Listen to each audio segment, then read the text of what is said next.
Ladies and gentlemen, allow me to introduce Young Defiant. Timmy gave me this video. It's a review of God of War by a guy called Young Defiant. I was originally going to cover the video before this, but I think this is much more relevant, and you'll likely understand why as I get into the video, so let me not waste any more of your time. So after playing and finishing God of War, I can definitely say Young Defiant, aka the king of gaming, the king of YouTube, the realest gamer on the internet, the one who's better than you in every way, was right yet again. God of War sucks, the reviews are lies, Sony paid off reviewers, and overall this game is not worth playing whatsoever. Well, I mean, I guess I get to bring this up right off the bat. The only reason I'm not saving this for my final thoughts is because this concept is going to be very important throughout the video. A lot of things that you say in this review were stated verbatim in the video I was originally going to cover, which conveniently enough has been deleted before I actually saved that video. I just wasn't quick enough on the draw on that one, fair dues. However, link will be in the description to that video anyway, since it shows that the video was, in fact, removed by the user, indicating this is something that, for one reason or another, you don't want people to see. Here's one particular thing that you say in that video that's going to be relevant right here. In that video, you say that your response to someone asking how you can say a game is bad without playing it is to ask how they can say a game is great without playing it. And I do want to address that. See, you're not wrong on that front. People can't say that a game is great without playing it. Full disclosure on this one as well, I don't own a PS4. I haven't played the game, and there's going to be a few points that I can't fully address because of this, and I'm fully aware of that. However, I can talk about most of his points through simple viewership of gameplay footage and story elements of the game. And there may be points where I use someone else's opinion to subsidize my own, and I will explain why it's relevant when it happens. But about that whole paid reviewer thing. So, what he's saying about reviewers getting paid off to give better scores to games absolutely happens. Because a lot of consumers only look at the numerical score instead of looking at the content of the review and what the person actually says about the game. And even then, you shouldn't be getting your opinion from one outlet, but instead examining multiple outlets and forming your own opinion on whether or not something is worth your time based on what they say. If a reviewer gives a game a 10 and says that they loved open world gameplay, but you don't want open world gameplay, then your opinion does not line up with the reviewers, so don't automatically assume you're going to like a game just because reviewers are giving it 10 out of 10. However, I'm also willing to do that with your review, though. That's why we're here. And you Sony fanboys are just going to have to accept that. You guys know nothing about good games. You're going to have to accept that. And I know it's hard to accept. The truth hurts, which is why you become emotional and upset when people talk bad about a game you like because you're in denial. You have terrible taste. And when someone like me brings that terrible taste to light, you don't like that. You don't want to accept reality. But too bad, because I'm going to keep destroying bad games along with destroying you casual fake gamers with terrible taste, such as you people who like and play bad games. Fantastic. I don't get an air of superiority to this at all. Actually, this whole thing seems vaguely familiar for some reason. Whatever, it's probably nothing. This whole elite gamer mindset, though, does communicate what kind of perspective you bring to this review, which is important when examining if your viewpoint is going to be one I can trust.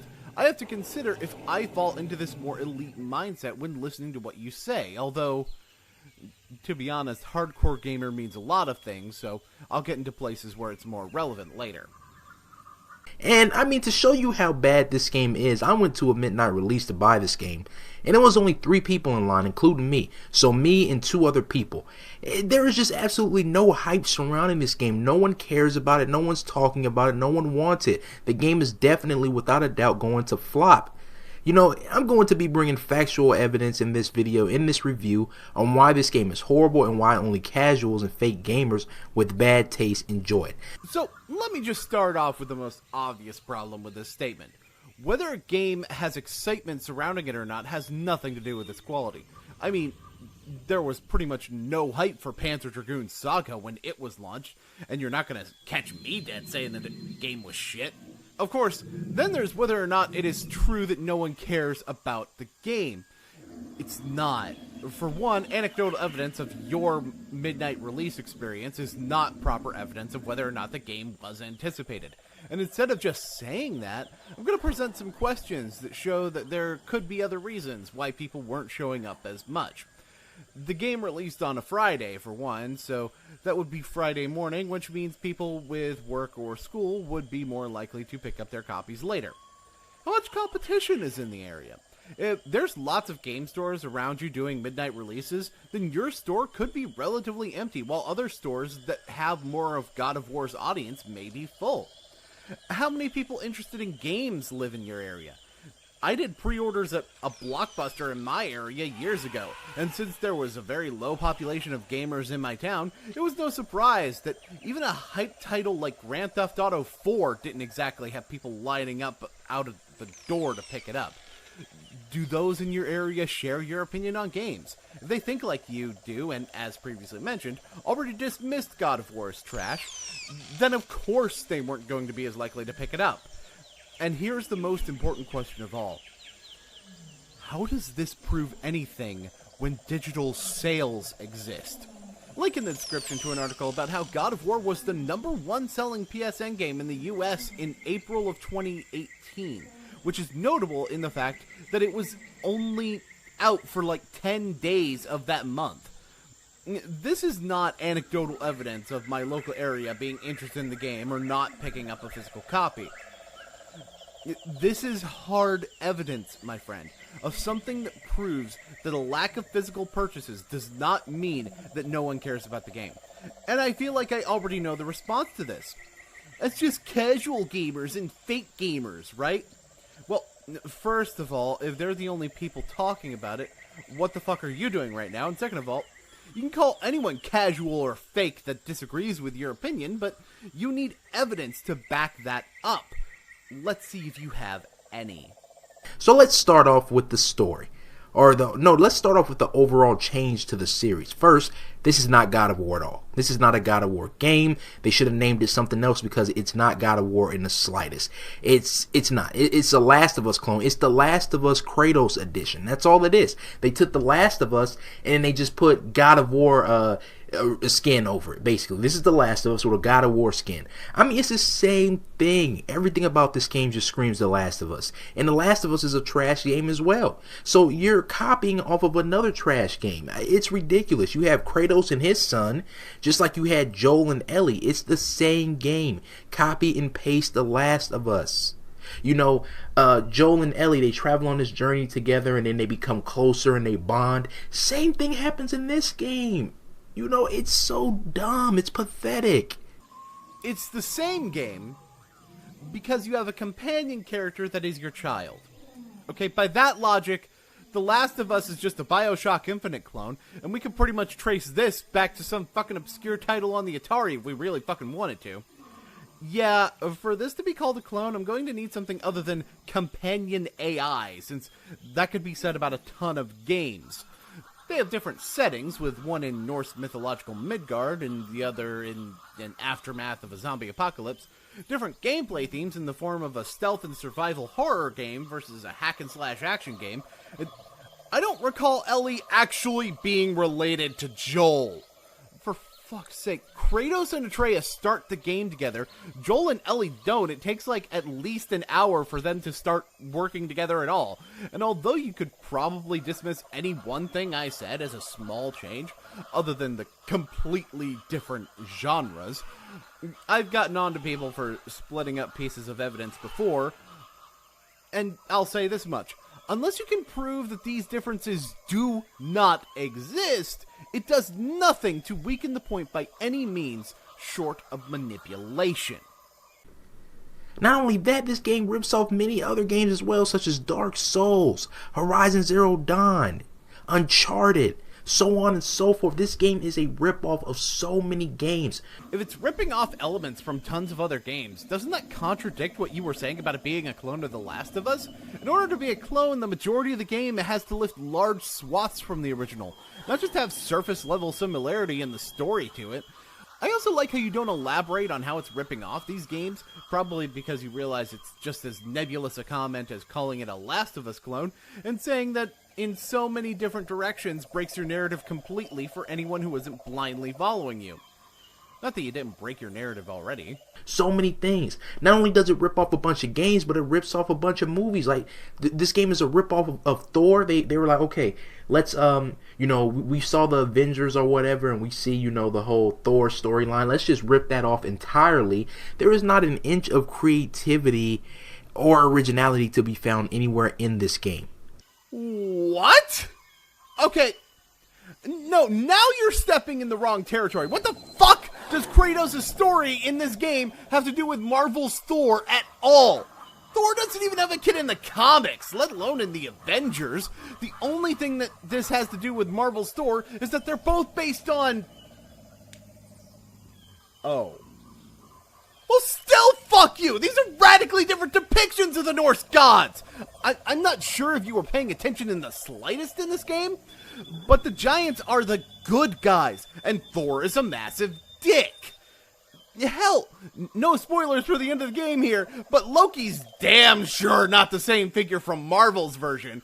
And if the fact that they used Norse mythology at all makes it a ripoff of the Avengers, Marvel ripped off the mythology. Please tell me that this is the dumbest point you make. At all. I mean, I've never seen one game rip off so many games and do it worse than all those other games. All these Sony games are the same. Play one, you've played them all. Nothing but cinematic walking simulators with dull gameplay, a bunch of cinematic set pieces, cutscenes, scripted events. Oh, thank God you finally made a point that means something. Yes! The game does have cinematic cutscenes and scripting events, although the dull gameplay is certainly something that would be considered subjective, and without an explanation on what makes it dull, I can't really comment on that front. But yes, cinematics tend to be at the forefront in a lot of first-party Sony titles. I mean, sure, you listed titles on your Best of 2017 list that also had a high ratio of cutscenes to gameplay, like Wolfenstein 2 and Yakuza 0.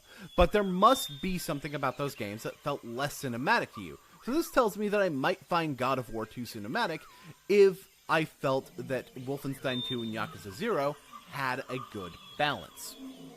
Why do we continue to play the same game? These Sony games have no creativity. They're all the same thing. Copy and paste. Every Sony game is a Last of Us clone now. It's ridiculous. A bunch of boring walking. Wow. I didn't know that Killzone Shadowfall, Knack, Infamous Second Son, Entwined, Hanakumi, Counter Spy, Infamous First Light, Drive Club, Little Big Planet 3, Helldivers, Bloodborne, Drive Club Bikes, Fat Princess Adventures, Hardware Rivals, Alienation, Bound, Here They Lie, Gravity Rush 2, Horizon Zero Dawn, Drawn to Death, Everybody's Golf. Yeah, try telling me that's a Last of Us clone. Nat 2, Hob, Gran Turismo Sport, Hidden Agenda, Knowledge is Power, and The Inpatient are all clones of The Last of Us.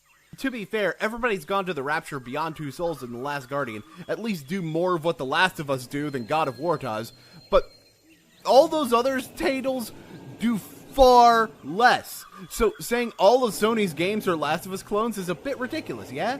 Oh, and these are just the games published by Sony, and I didn't touch remasters or games not published by Sony that were exclusives, so don't even fucking try me. I can't take it anymore. I honestly cannot take it anymore. The story in this game is cliche trash with no memorable characters or moments. This is bad writing and storytelling at its finest. Anyone who thinks this game has a good story clearly doesn't know what a good story is. Well, sir, this is where your mindset comes into play. Yeah, you're a hardcore gamer, right? Therefore, the most important thing to you is going to be gameplay. So when I look at your review and you say that the story's bad, I have to take that with a grain of salt. Especially when you seem to equate creativity with quality, which David Cage's writing proves factually inaccurate. No memorable characters? Mimir and Brock immediately come to mind for me, just from watching the cutscenes, mind you. And as for standout moments, Brock naming his beast a bird in fucking gratitude, and Mimir's asking Kratos to chop off his head stuck with me. The former for comedy and the latter due to the nature of the request and how it helped paint Thor in a negative light. Hell, the whole story depicting Thor as a villain, for that matter, was new for me, even with knowledge of actual Norse mythology behind me. Keep in mind, though, that I've seen shopkeepers that were affably abrasive and people who desired death to escape torture. So these things I noted are as memorable weren't things that I hadn't seen before. Just things that were executed well and given surroundings and writing that made them memorable. Kratos is a horrible character. He always has been. He's one-dimensional with no depth. Oh, I'm mad all the time. Oh, I'm so cool because I'm mad. I've seen better characters in a low-budget porno. See, you'd be right that Kratos has historically been a one-dimensional character that operates on his anger, although having played previous God of War games, I at least know the source of that anger to have enough context. This game, however, does attempt to add more complex elements to the character that you seem to have missed.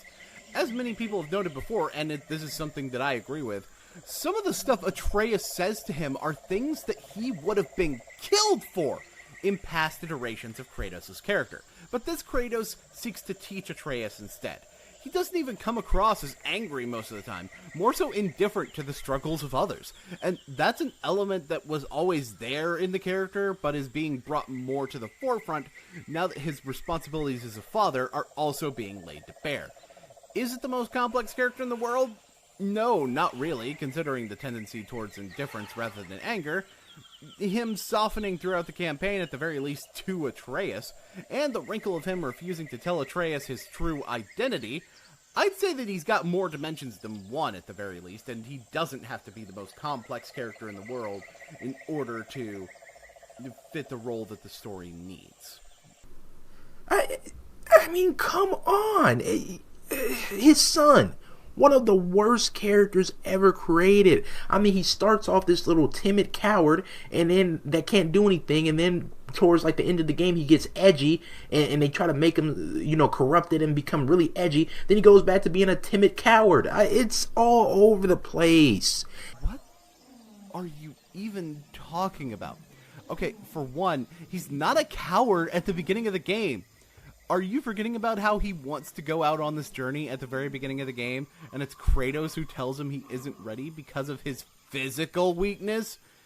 And by becoming edgy, do you mean that he got angry once or twice? Like, seriously, I watched all the cutscenes and all the boss fights with extra gameplay thrown in. I have no idea what the hell you're even talking about. And the side characters are bad as well. I mean, the story was so bad, I was desperately trying to skip cutscenes, which you can't in this game, by the way. I mean, the game is such a movie that you can't even skip cutscenes. Ridiculous. I mean, they want to spoon feed you, force feed you this cinematic movie that you just can't skip. It was driving me insane. See, now we, again, have a legitimate complaint. Not being able to skip cutscenes can be very annoying. Like, for example, I watched all of this, so now if I want to play having seen all of these cutscenes, I know that at the very least on my first playthrough, I can't speak for other playthroughs, because I have a feeling you didn't play through the game a second time, I won't be able to skip the cutscenes, which will add 3 hours to my first playthrough on its own. Oh yeah, that's right. The cutscenes themselves are only 3 hours long, out of 18 estimated that the game would take to beat. Yeah, that's actually a pretty healthy ratio. I mean, still annoying that you can't skip them if you already know the story, but the fact remains. It's a boring, poorly written story that made me fall asleep on several occasions. I did not care what was going on in the slightest. I don't think the game cared what was going on because the story is all over the place. It starts off one way, you're doing this, and you just get wrapped up in a whole bunch of random events that have nothing to do with anything. I mean, this game doesn't know what type of story it wants to tell. That just sounds like a story that has roadblocks along the way, though. Hell, the only point where the purpose of the journey really changes, which I think is your complaint, but I'm not sure, is when they find out the mountain they've been trying to climb isn't the mountain they need to spread the ashes. But that's called a twist, and it's really fucking relevant to the ending. And if this is supposed to be about the story not being a strict point A to point B quest, well, very few stories are. Honestly, it sounds like you just wanted an excuse plot for the action instead of an actual story. And if that's the case, fine. But the fact that it had something more than that isn't a detraction for me. Sorry. Does it want to tell a bonding situation between Kratos' son, or does it want to tell the story of the Norse gods? It doesn't know what it wants to do. Wait, is it not allowed to do both? Can the two of them not bond while pursuing and learning about the Norse mythology? In fact, if you look at the story, if you look at the way the game is set up, Kratos needs information on this stuff sometimes that Atreus is the one who has. And at other points, interacting with the Norse mythos around them is how they progress to the place where they are to spread Atreus' mother's ashes. For fuck's sake, a story can have more than one facet to its direction, you chuckle fuck. Okay, so this is the dumbest thing you say in the whole video, right? It can't get dumber than this. The gameplay is slow, sluggish, and an overall chore to play. When the game actually lets you play, it isn't throwing a cutscene or cinematic piece in your face. It's a boring, repetitive, and built for casuals who are bad at games type of situation going on here. Just repetitive hack and slash garbage that feels neither fun nor rewarding. Well, you said it was sluggish and repetitive, so I guess I can see the repetitive part. It is a hack and slash action game after all, so if you don't want to press attack a lot, this probably isn't the game for you. Now, I can't say whether the game feels sluggish from watching things, but I can say how the game looks like it feels from watching gameplay. It definitely appears to have a slower cadence than some of the previous God of War titles, at the very least while wielding the Leviathan axe, which is going to be the majority of your gameplay, fair dues. I'll give you that much. But since you earlier compared it to Dark Souls, yeah, I get where you get Dark Souls from. I'd say the pace of the combat is more akin to that, based on looking at it. But I personally wouldn't call that sluggish, at least not for me. I enjoy Dark Souls, thank you very much. So I can't agree with you on that one, but repetitive? I mean, sure, most games do repeat their gameplay concepts throughout. That's kind of how the medium generally works. I could use some examples of what you're talking about to have a better expression of how this is any different from a good game repeating things versus this game being bad because it repeats gameplay. I mean, all you got to do in this game is hold one button, and you can win. Hold one button over and over again, and that's all you have to do to win. There's no challenge to this game. There's no skill required to play this game. This game was, like I said, built from the ground up specifically for casuals that know nothing about good games, that suck at every game that they play. That's why they'll get on this game and be able to do good, because this game takes no skill. Well, I'm not going to assume that you're wrong, having not played the game myself, but I can't help but ask, did you try selecting a higher difficulty? I mean, yeah, you can beat the game easily on lower difficulties. That's kind of why they're there. Why not play Give Me God of War if you're not being challenged? And look, I understand that you have no way to prove what difficulty you beat the game on.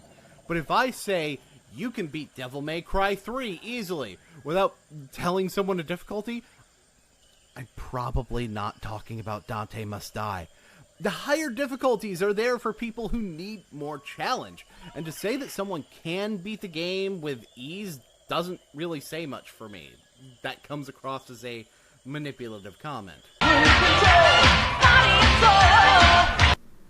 Man, the weapons, like I said, are horrible, do no damage. The axe is horrible. And then at the end of the game, towards the end of the game, you get his, signature dual blades, the blades of chaos, and those are horrible. They don't do anything. They're boring to use. They're not fun.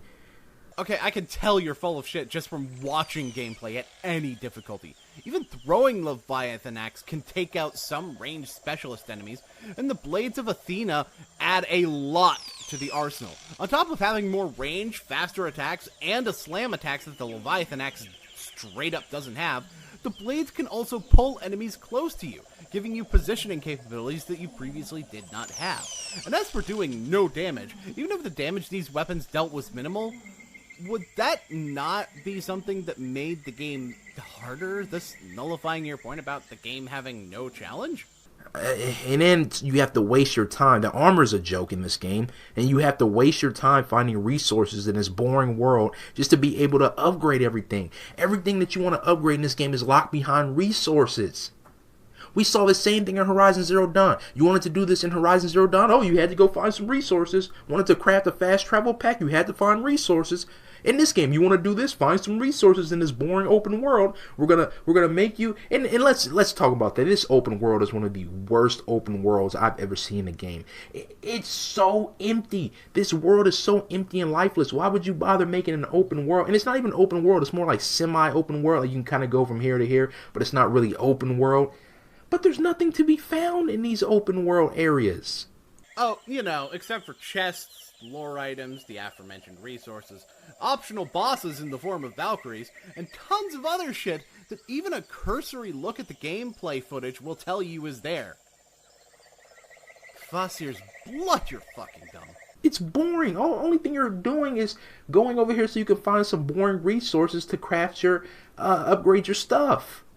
You shouldn't have to, waste your time looking here, looking there just to find things to upgrade. You should be able to upgrade with just experience alone. You should be able to upgrade by just playing through the game. Why do I have to go here and go there to find some boring resources? Okay, so I've been trying to avoid bringing up your best games of 2017 list up until this point.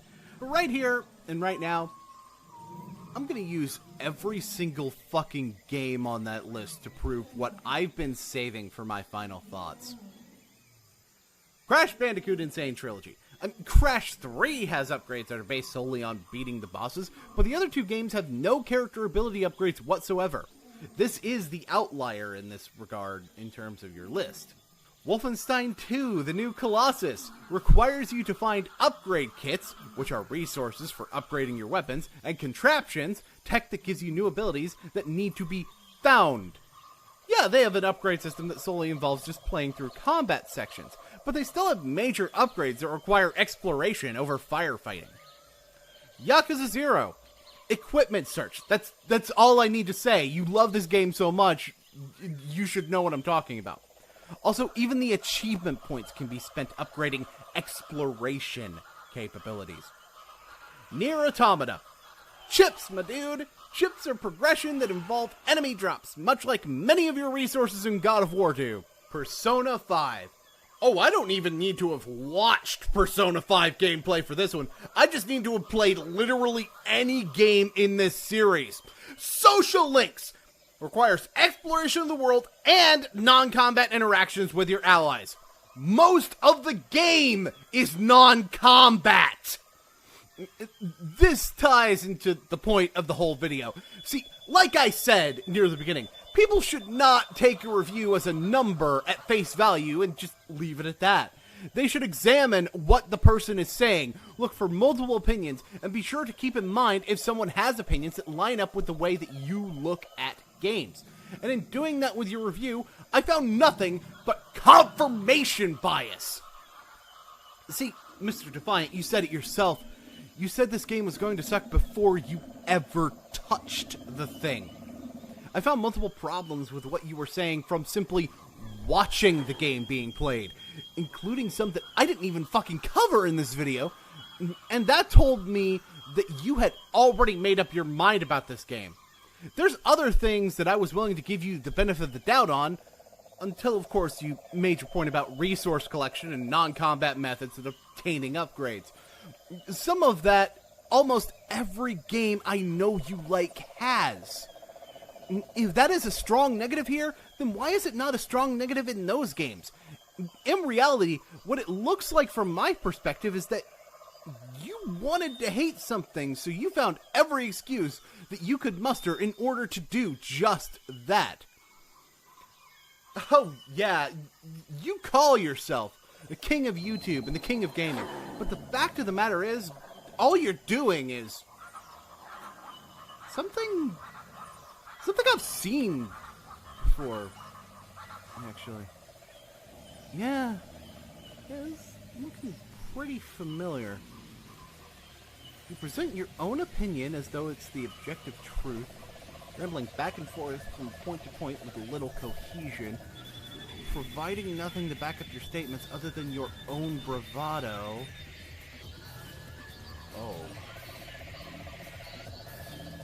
Oh. That little shit gave me a Margera clone! Everyone, meet Corey Margera. He calls himself a literal taste god.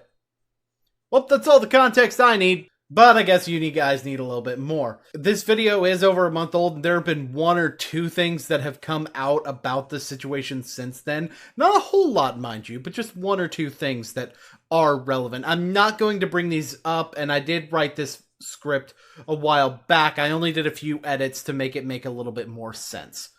So, that being said, let's get started.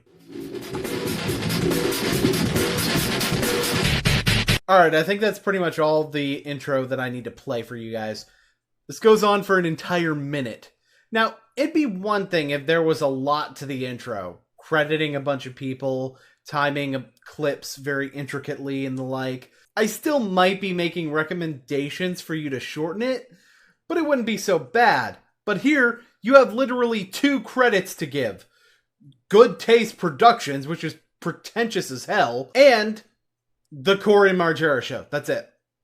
And your clips aren't synced up to the music very well. You basically just played them and let the music play too. On top of that, the music is pretty much a loop after the 32-second mark, so it's not like you needed the whole time for the purposes of the music like my original intro did, before I determined that I could just slice that in half. If it were long and entertaining, I'd at least give it half of a pass, but no, it's just long.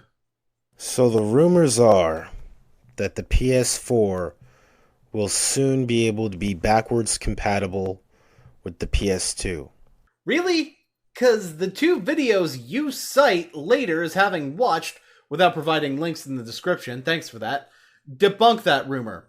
They say that Sony's working on emulation for the PS2 on the PS4. This will allow either reselling of digital copies or allowing you to put in your disc and play that emulation, not play the game straight off the disc.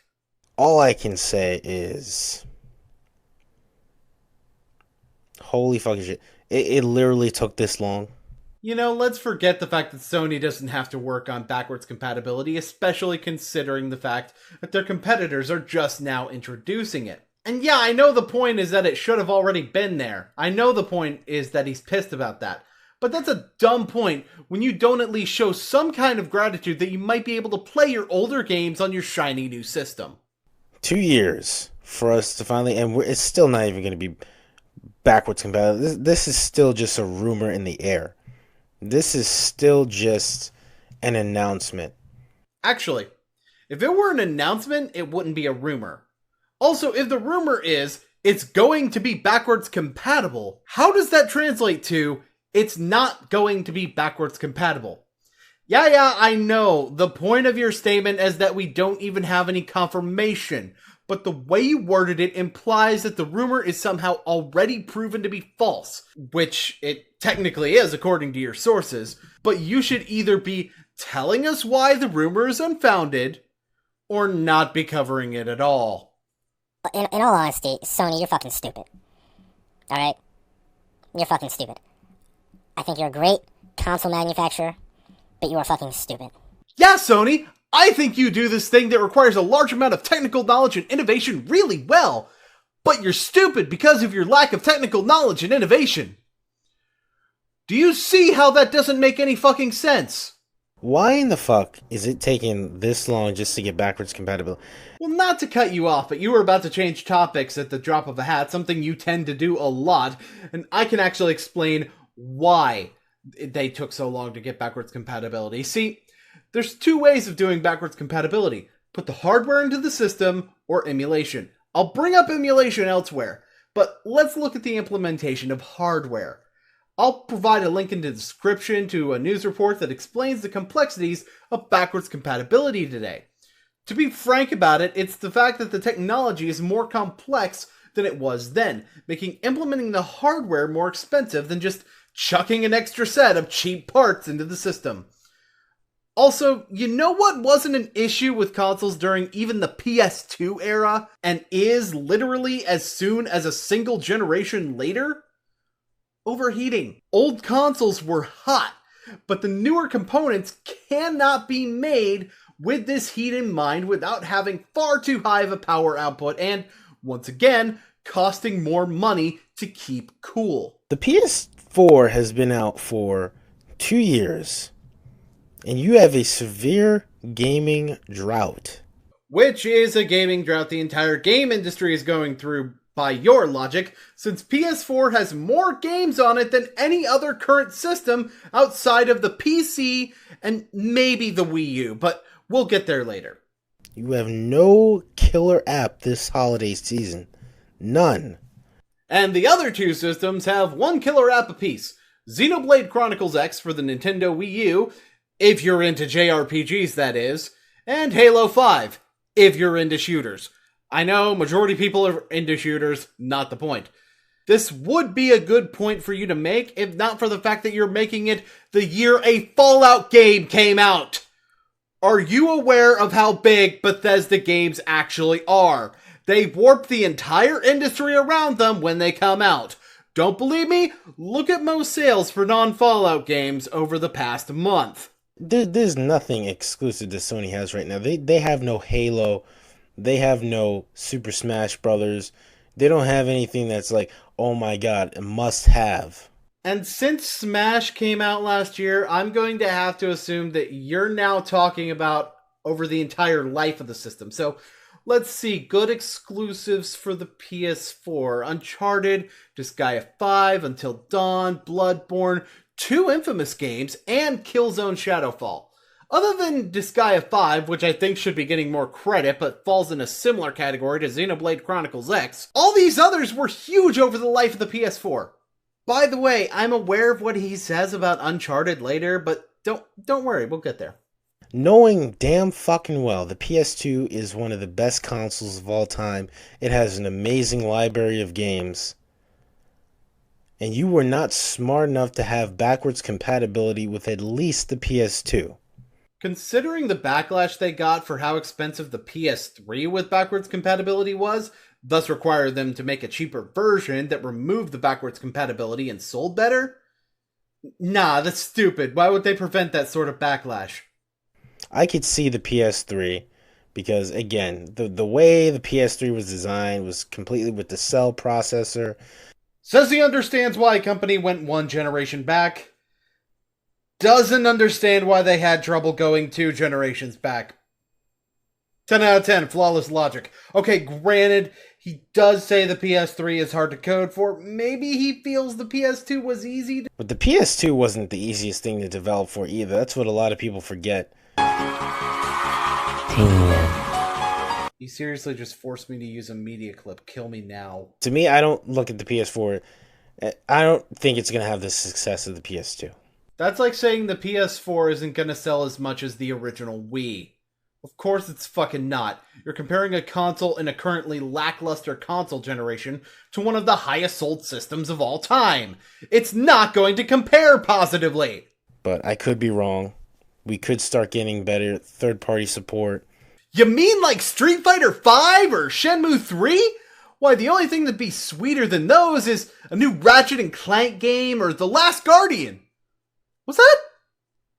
PS4 is the only console getting all of those? Well, fuck me running! And I love the PS4. I love it. I think it's a great console. Don't get me wrong.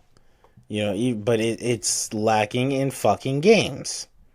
Okay, even removing all of my examples of games that the PS4 has, if it's lacking in games, why do you love it and think it's going to win this console generation? As though that fucking matters. The only way it could is if it's system that has the most game, which, re-including my examples once again, the Wii U still has more. You basically took a shit on a lot of really great franchises that people loved, and you're overrating franchises that people don't really give a shit about, like Uncharted. The Nathan Drake collection had fewer sales because of strong competition and the fact that it was a re-release of 3 older games, and it still managed to be the number 8 highest selling game the week it came out. I'd say that qualifies as people caring about the franchise. You know, instead of bringing back Siphon Filter, Twisted Metal, Resistance, God of War, you know, I mean, Sony, you're fucking up. Okay, let me just point out why all of these ideas are awful. Last Siphon Filter game, even not counting the shitty PSP ones, it bombed. It sold terribly. Twisted Metal got a new game in 2002. It was a piece of shit. It was universally panned. Resistance? Oh, you would have a very good point there, if not for the fact that the developers don't currently want to make those games. So if Sony did make them do it, then it wouldn't be as good as you probably want it to be. God of War? Story's fucking over, dude. You should have bought Heavenly Sword while you had a chance to make the spiritual successor succeed. And in an example of franchises people care about getting new games, once again I bring up Shenmue 3 and Ratchet & Clank. There are people who are modding and fucking hacking PS2 games as we speak. Alright, on their fucking emulators on their computers. Take it away, Alpha. PlayStation 2 emulation is something that the whole entire emulation community has been working on for years upon years now. And while it's really good, it's far from perfect. There's plenty of compatibility issues, and my god, just sometimes the glitches and the graphical hiccups and all sorts of fuck-ups that occur in them, even if you have a top-of-the-line gaming PC and then try to go and run these, it's only so much that can be done because, well, the sad truth of the matter is that some of them look like shit. Yes, I'm aware Alpha Omega Sin's point was that the graphics needed to be upscaled for these games in order to look good on a PS4. Think about this. If there are compatibility issues and glitches with PS2 emulation on an easy-to-code platform like the PC, then how the fuck is the PS4 gonna have it any easier? Oh, what? Because they already have the source code? Guess what? When the hackers grabbed the source code out of the game, when they found a way to pull that source code out of those games, they had it too. Huh. And they still can't fucking figure it out. Probably indicates that it's difficult. There are so many games. I have so many PS2 games. I know some of them were re-released again. I know, like, HD collections of a lot of my favorite games were released. But I'm not gonna fucking buy HD collection on games I already fucking own. I already own Devil May Cry. I already own Devil May Cry 3, Dragon Ball Z, Budokai 3. You know, I already own Kingdom Hearts, God of War 1 and 2. You know, fucking Capcom vs. SNK 2. You know, Resident Evil 4. I already own these fucking games for the PS2.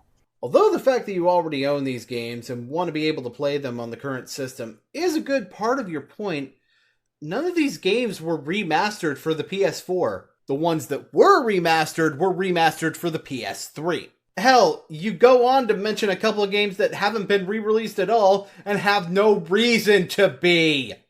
Not to mention the fact that some HD re-releases do actually add things to the original that technological limitations originally prevented from being implemented, and the fact that 2 of the games you're listing right now weren't even originally released on the PS2. Going back to the killer apps, I can add all the games that are also on the PS3 to this list of games that debunk your point about the PS4, and anything that was a timed exclusive from another console I can also go ahead and add. Hell, why don't I just also add some timed exclusives that Sony has?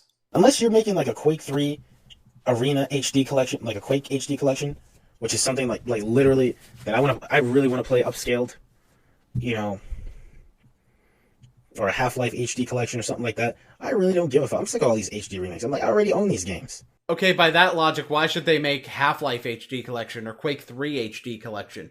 Nearly every PC gamer on the planet already owns these games, so why should they rebuy them? Just because some people don't want something doesn't mean that no one wants it. Hell, I could play another Alpha Omega Sin clip right now to disprove you. In fact, yeah, I'll just let him do the commentary. Fuck it, I'm going to get pizza rolls. For anybody out there that's one of those people who's like, I didn't buy a new console to play old games, then don't fucking play them. I don't know what else to fucking tell somebody that says asinine, stupid shit like that. You're like several steps back, like, oh man, are they giving us more options? Well, I fucking hate that. Something that's optional that you have a problem with makes you a fucking idiot. Demanding less when somebody's trying to give you more, something that you're not interested in, doesn't mean shit to all the people that are interested in it. You know what's even more optional than the backwards compatibility both of you are talking about?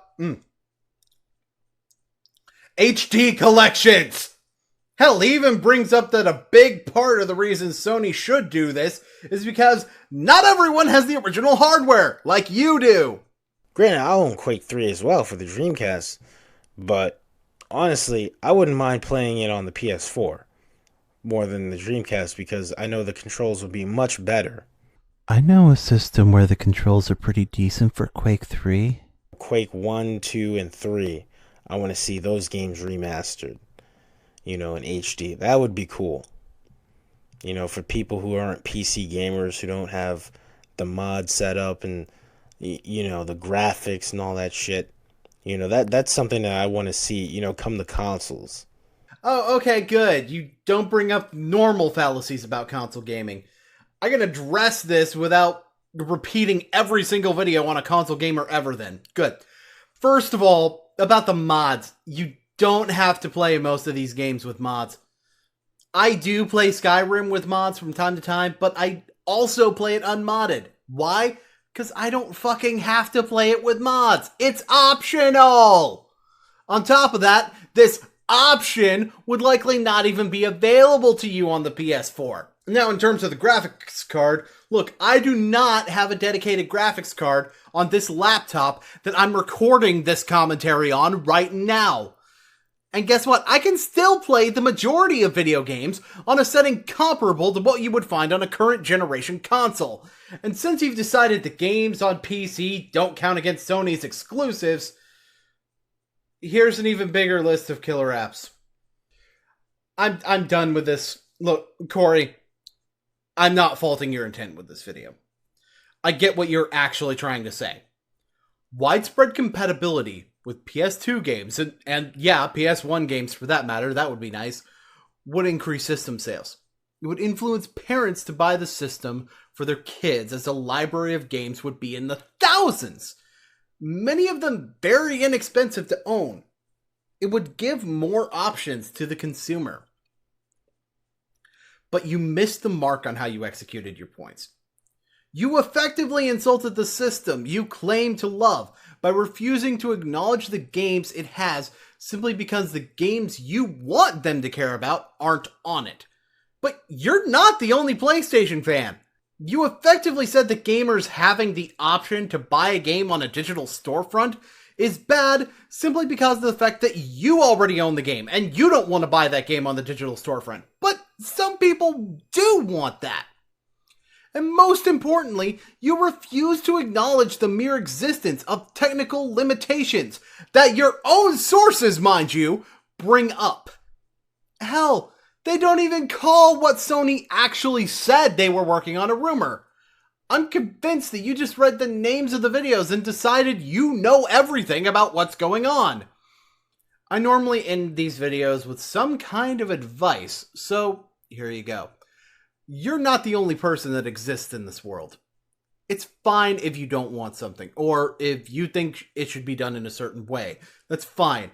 You're allowed to have an opinion about that, but at least try to figure out why it wasn't done the way you want before you call a company stupid for not giving you everything your way. Ladies and gentlemen, allow me to introduce Dr. Love 307, a Street Fighter player who thinks that people should stop complaining about the launch status of Street Fighter V. I gotta say, I have heard a lot of complaints, and they certainly are valid, but I agree that you can only hear these things so many times before you get sick of hearing it. Not to mention, there are some out there complaining about things that are, well, stupid. However, let's just watch the video to see what he's actually talking about. All I want to say is that they don't really care about us. You get it?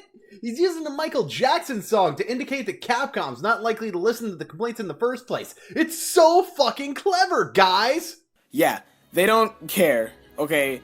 That is literally all I hear. When not with the singing, obviously, but I was just listening to that song. Well, I wasn't listening to it, I thought about it. Whatever. Basically, all I hear from people is, oh, Capcom, okay. Oh. So, the point wasn't that Capcom isn't gonna listen, so why bother, but to make fun of the people who complain. Alright. All I wanna say is that they don't really care about you. All I wanna say is that they don't really care about you. Tell me, when are you gonna start the rant? Tell me when you're gonna tell your story.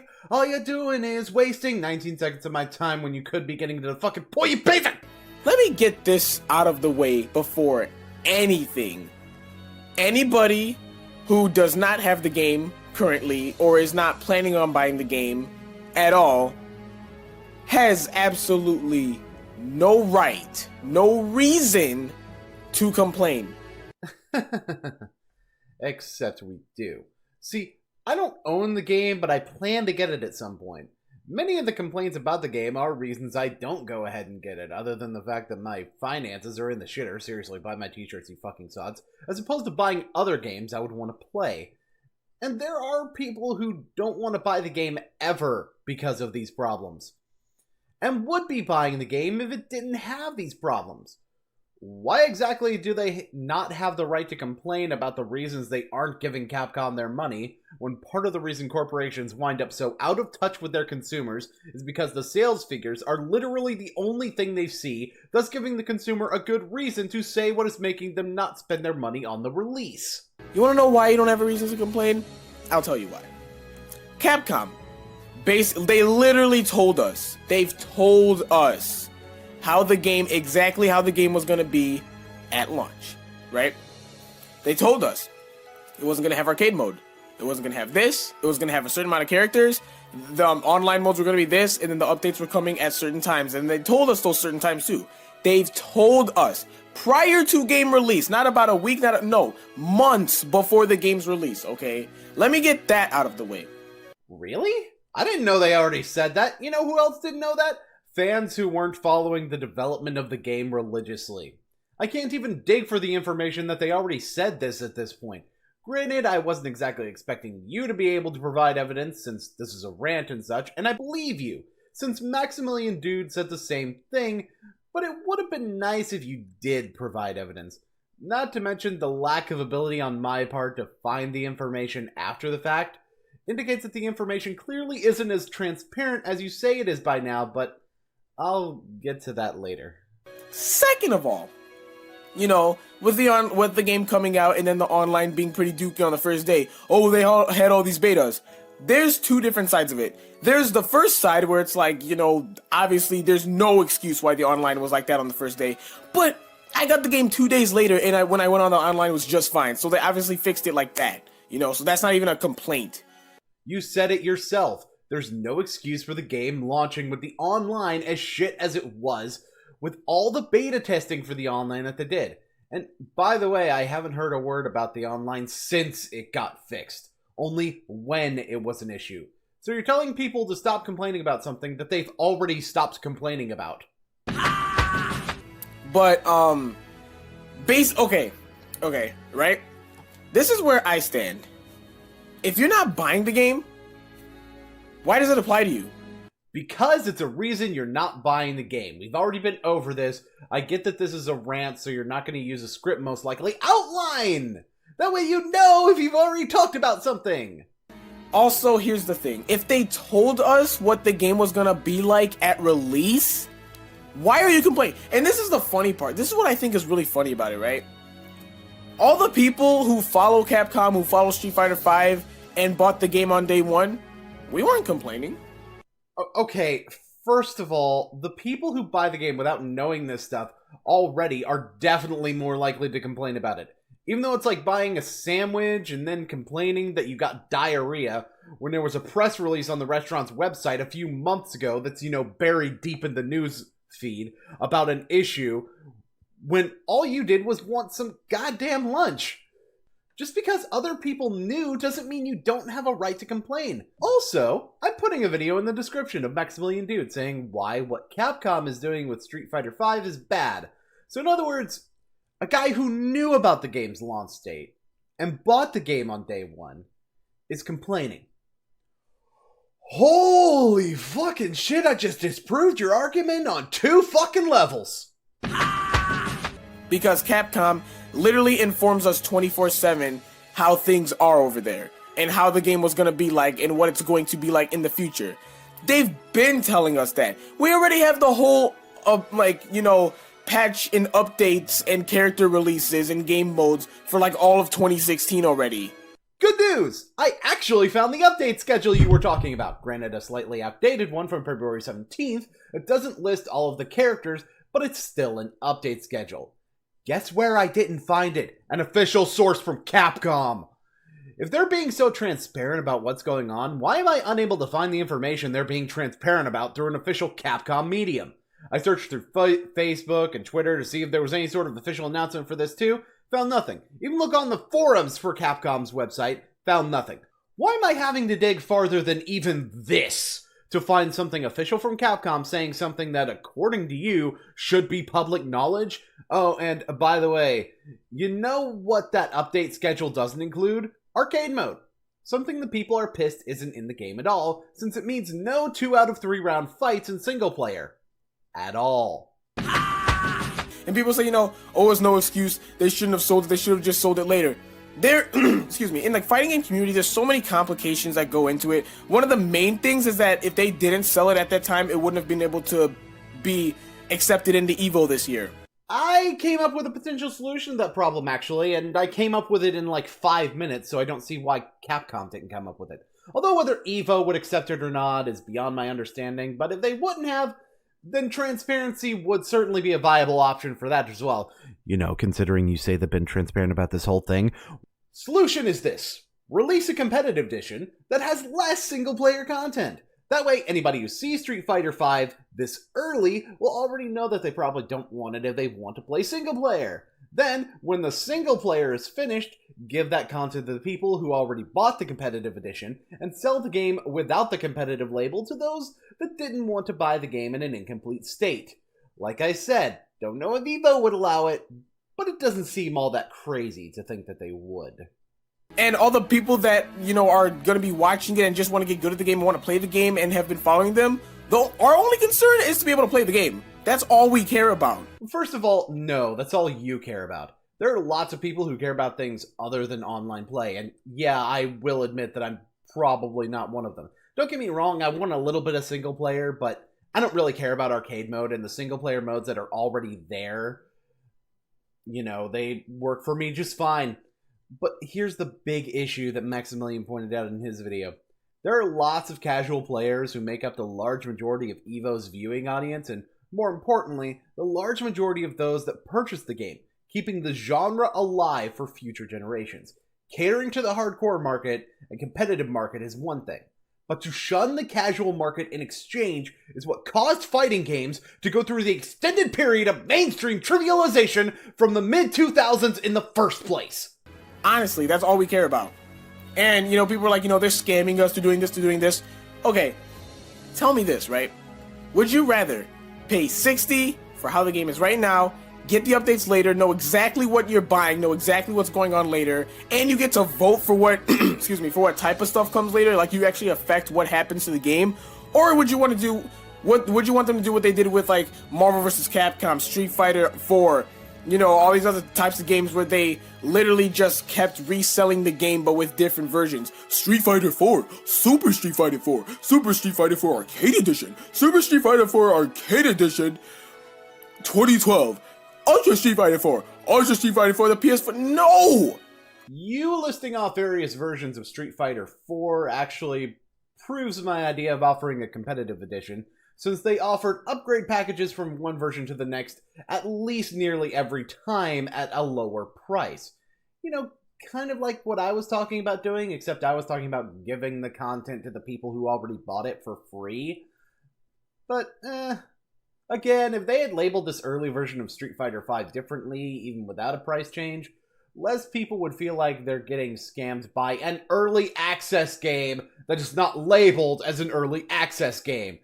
Just the only amount of money I need to spend on the game is the $60 when I buy it. And people keep forgetting. All these characters, all these updates, all these other things that are coming later, they're free. You still have to grind fight money if you don't want to pay $6 per character. Considering the stigma of unlockable content that tests people's patience, I'd say they have a good reason to complain, especially since many casual players have to either pay for the content or just wait forever to unlock their shit.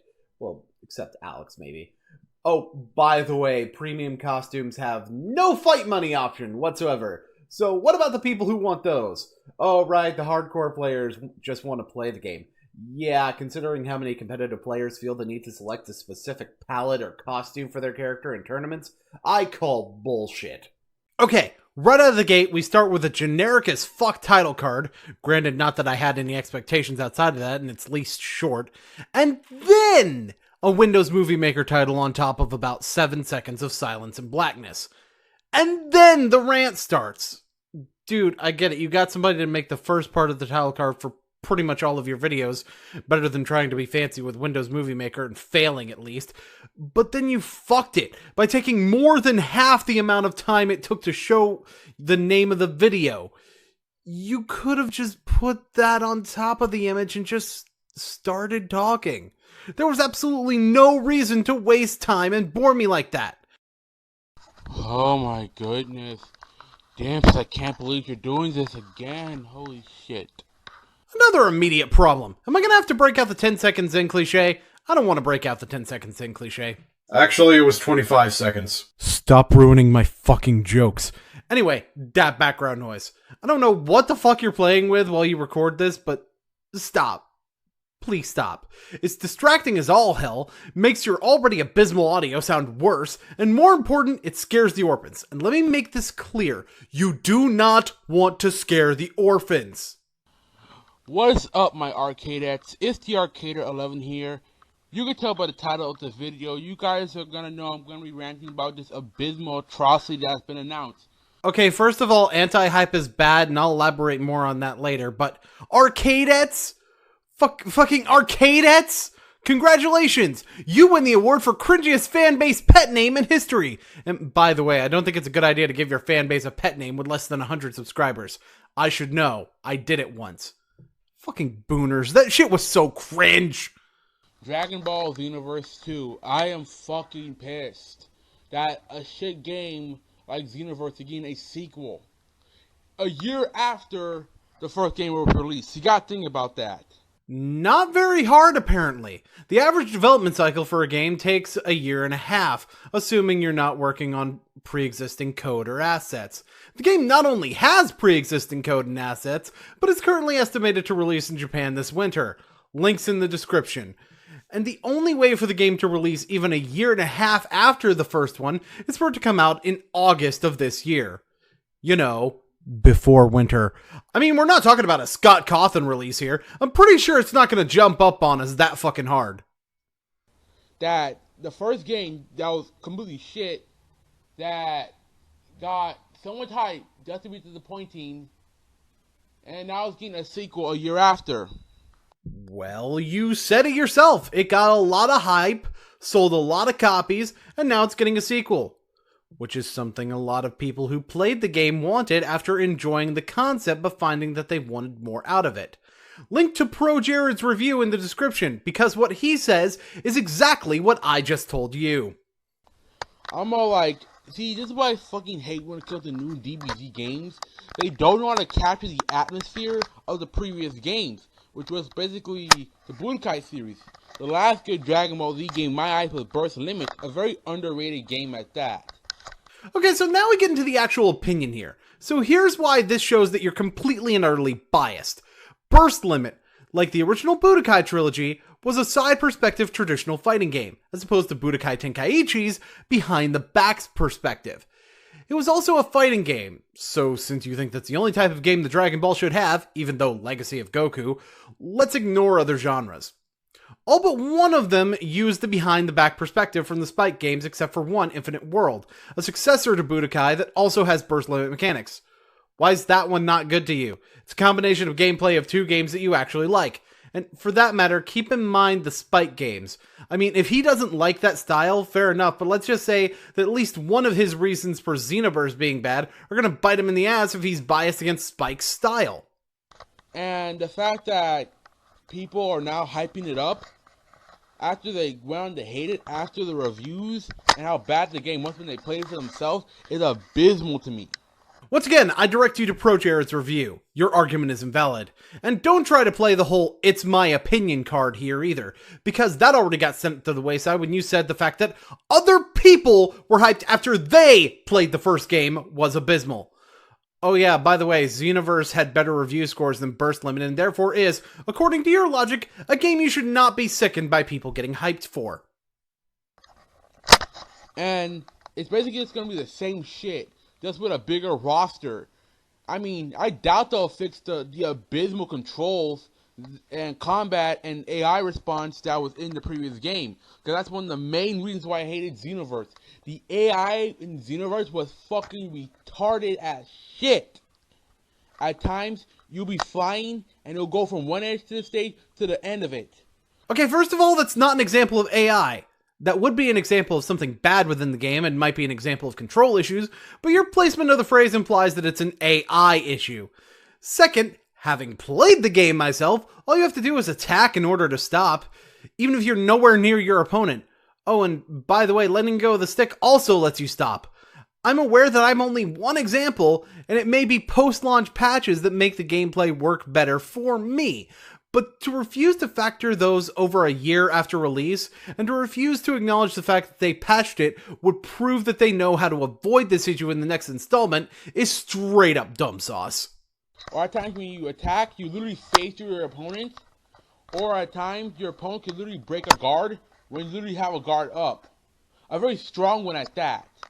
Okay, now I don't know what the fuck you're talking about. I've never even heard of this issue with attacks phasing through your opponent. Unless that's the opponent's hitbox being slightly smaller than the model, but that happens to a certain degree in almost every fighting game, and most of the time only happens when you land only a grazing hit. But no, I've never failed to receive feedback when I hit dead on. Of course, there's also instant transmission and after image, which are supposed to do that. As for breaking a guard, those are called attacks that break your guard. I don't know what you're talking about with a strong one at that, since blocking doesn't come in different strengths, but attacks that can break your block are slower, giving you a chance to stop blocking and counterattack instead. And more importantly, this was in both the Budokai games and Burst Limit. Then there's this shitty broken power-up system where you can power up your damn self-insert and be fucking mad OP as hell. You mean the fact that you create a character and go through a unique story that blends the pre-existing story of Dragon Ball Z with new original material?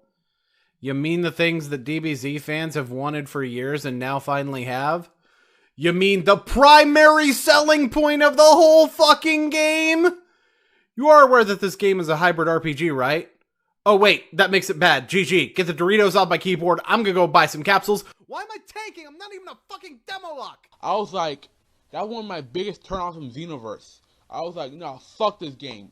Cause I'm mad that I wasted $80 thrown out the window for a game such as Xenoverse because of the fact that I was blinded by my inner Dragon Ball fanboy that couldn't admit that the series was flawed and that pretty average to mediocre writing after the Cell Saga. Okay, I know in a previous commentary I got onto someone for saying that people should have known stuff, but this was the entire promotion of the game. You should have known that this game was going to be all about character creation. And by the way, what does the writing of Dragon Ball Z have to do with the quality of this game when it doesn't have anything to do with burst limit or Budokai being bad? By the way, I like the Boo Saga, and I didn't spend $80 on this because I was somewhat skeptical. So that $80 thing really sounds like a personal problem. Let me get some water real quick.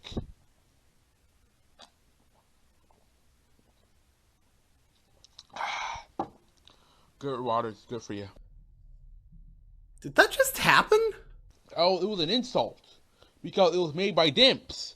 And Dimps was responsible for the Dragon Ball Z Budokai series, which was one of the most creative Dragon Ball Z games I ever played. Because of how they have so many what-if scenarios, good combat system, unique and varied combat systems for characters. Good, unique, good balancing between them. It was all fucking fun.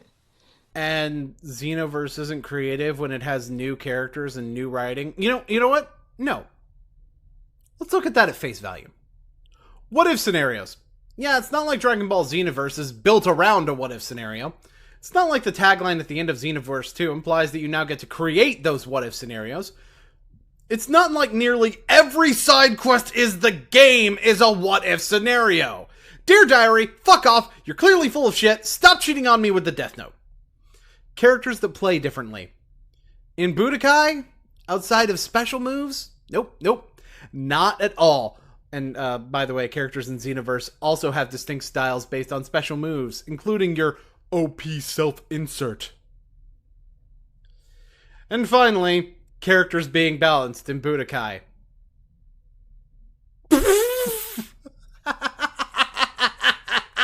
Then we have another game that was someone like Dragon Ball, the Budokai series with burst limits. That's very underrated. And I thought it could have been that we got instead of Xenoverse 2. But no, we have to cash in on the Dragon Ball fandom's blind nostalgia towards a series that's been milked to death and it's like a dry fish flapping for water on the coast of a shore for 3 days to come because of the fact that we can't admit that these games suck. You do realize that your statement still applies if they were to make a new burst limit game, right? In other words, because it's something you specifically don't want, they're milking the franchise. But if they made the game you specifically wanted, then it wouldn't be milking the franchise at all.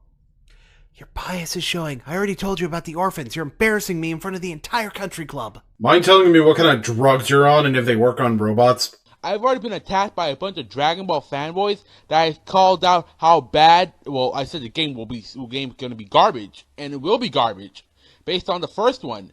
I asked someone, "How can you anti-hype a game when it hasn't come out? How can I? I can anti-hype it due to its first installment being utter shit, and the fact that it's being released a year after its first installment." All reasoning I've already debunked. So now let me just go ahead and debunk your entire anti-hype mindset, since I've already proven you don't have a real reason for it. Yes, hype culture is bad because it leads to disappointment and anger. However, anti-hype culture is just as bad because it leads to not allowing companies to try to do, anything, and just locking yourself in a nostalgia box and never giving a chance to something that might be good. Hell, when Xenoverse came out, I fell into the very same trap, thinking that the game was going to not be good because the DBZ franchise has done character creation before in the form of Ultimate Tenkaichi, and it was not very good, so like I said, I was skeptical. You know what I did when I was skeptical? I didn't immediately buy the fucking collector's edition. How hard is that to understand? Judge a game based on what you know about it and whether or not you are likely to enjoy it or not. And here's a crazy idea. Maybe not buy it day one if you have doubts. So there's my advice. If you're going to get so butthurt over a game that doesn't fit your narrow view of a game you'll like, then maybe you should think a little harder before you buy something. Okay, I would talk about how your intro looks, but... Darth Yoda! Darth Yoda! Keep in mind that according to you, you're supposed to be crediting this guy for paying for your shit.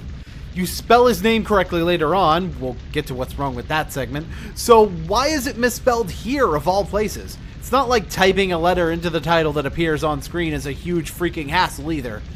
Anyway, like I was saying, your intro is much better than it used to be. Shorter, definitely better than your sock cohorts, and that you appear to at the very least choose a different font for your titles and do enough timing with your clips to at least reach the levels of low-tier anime music videos. So, good job on improving yourself. There's still some issues, but nothing worth talking about. Except, of course, for the logos on one of your clips. Question. Why is this relevant? More importantly, why should I give a shit? It'll be clear what I'm going for with that in a moment. I'm gonna skip over the rest of your intro, by the way. My audience doesn't come for your video. I got time for your bullshit. What's up, everybody? My name is Immortal Speed HD, and this is my very first commentary. So yeah, I'm doing it on Carbonic. Let's do this. What is that avatar? Oh my god. You know what it looks like? You know what it looks like? It looks like a ponification of the Ender Dragon. If you want to be the Ender Dragon, be the Ender Dragon. Don't do this, man. This is like the worst thing you can do in terms of avatar. First of all, no. You don't get to judge an avatar based on what character is being used. You can judge the quality of the artwork, fine. But to say that they're bad for using an avatar of a character you don't like is, well, stupid, to use one of your favorite words. In fact, I could just blindly say the same thing about Jasper. Second, you say this immediately before using a picture of your avatar, Jasper, in Saiyan armor. And for that matter, you also showed a picture of a fan-made Yu-Gi-Oh card depicting the character right after the intro. Now, you could make the subjective point that at least it's not MLP, except for the fact that you also use a pony version of Jasper in this commentary yourself. In other words, why don't you just use Jasper if you think that's how avatars should be done? Also, that image has the DeviantArt logo in it. I've noticed that a couple of times with people who use images off the internet. Your intro has footage with a Bandicam watermark and a website logo on it.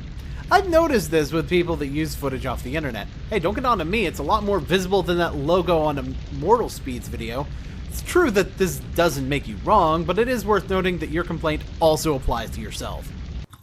Hello everybody, this is Carbonic, and I just came back from watching Star Wars The Force Awakens. Now, originally I planned on making a normal review of this. I have decided after watching the movie, I would instead just kind of talk about it, and talk about exactly why I really did not like it, and...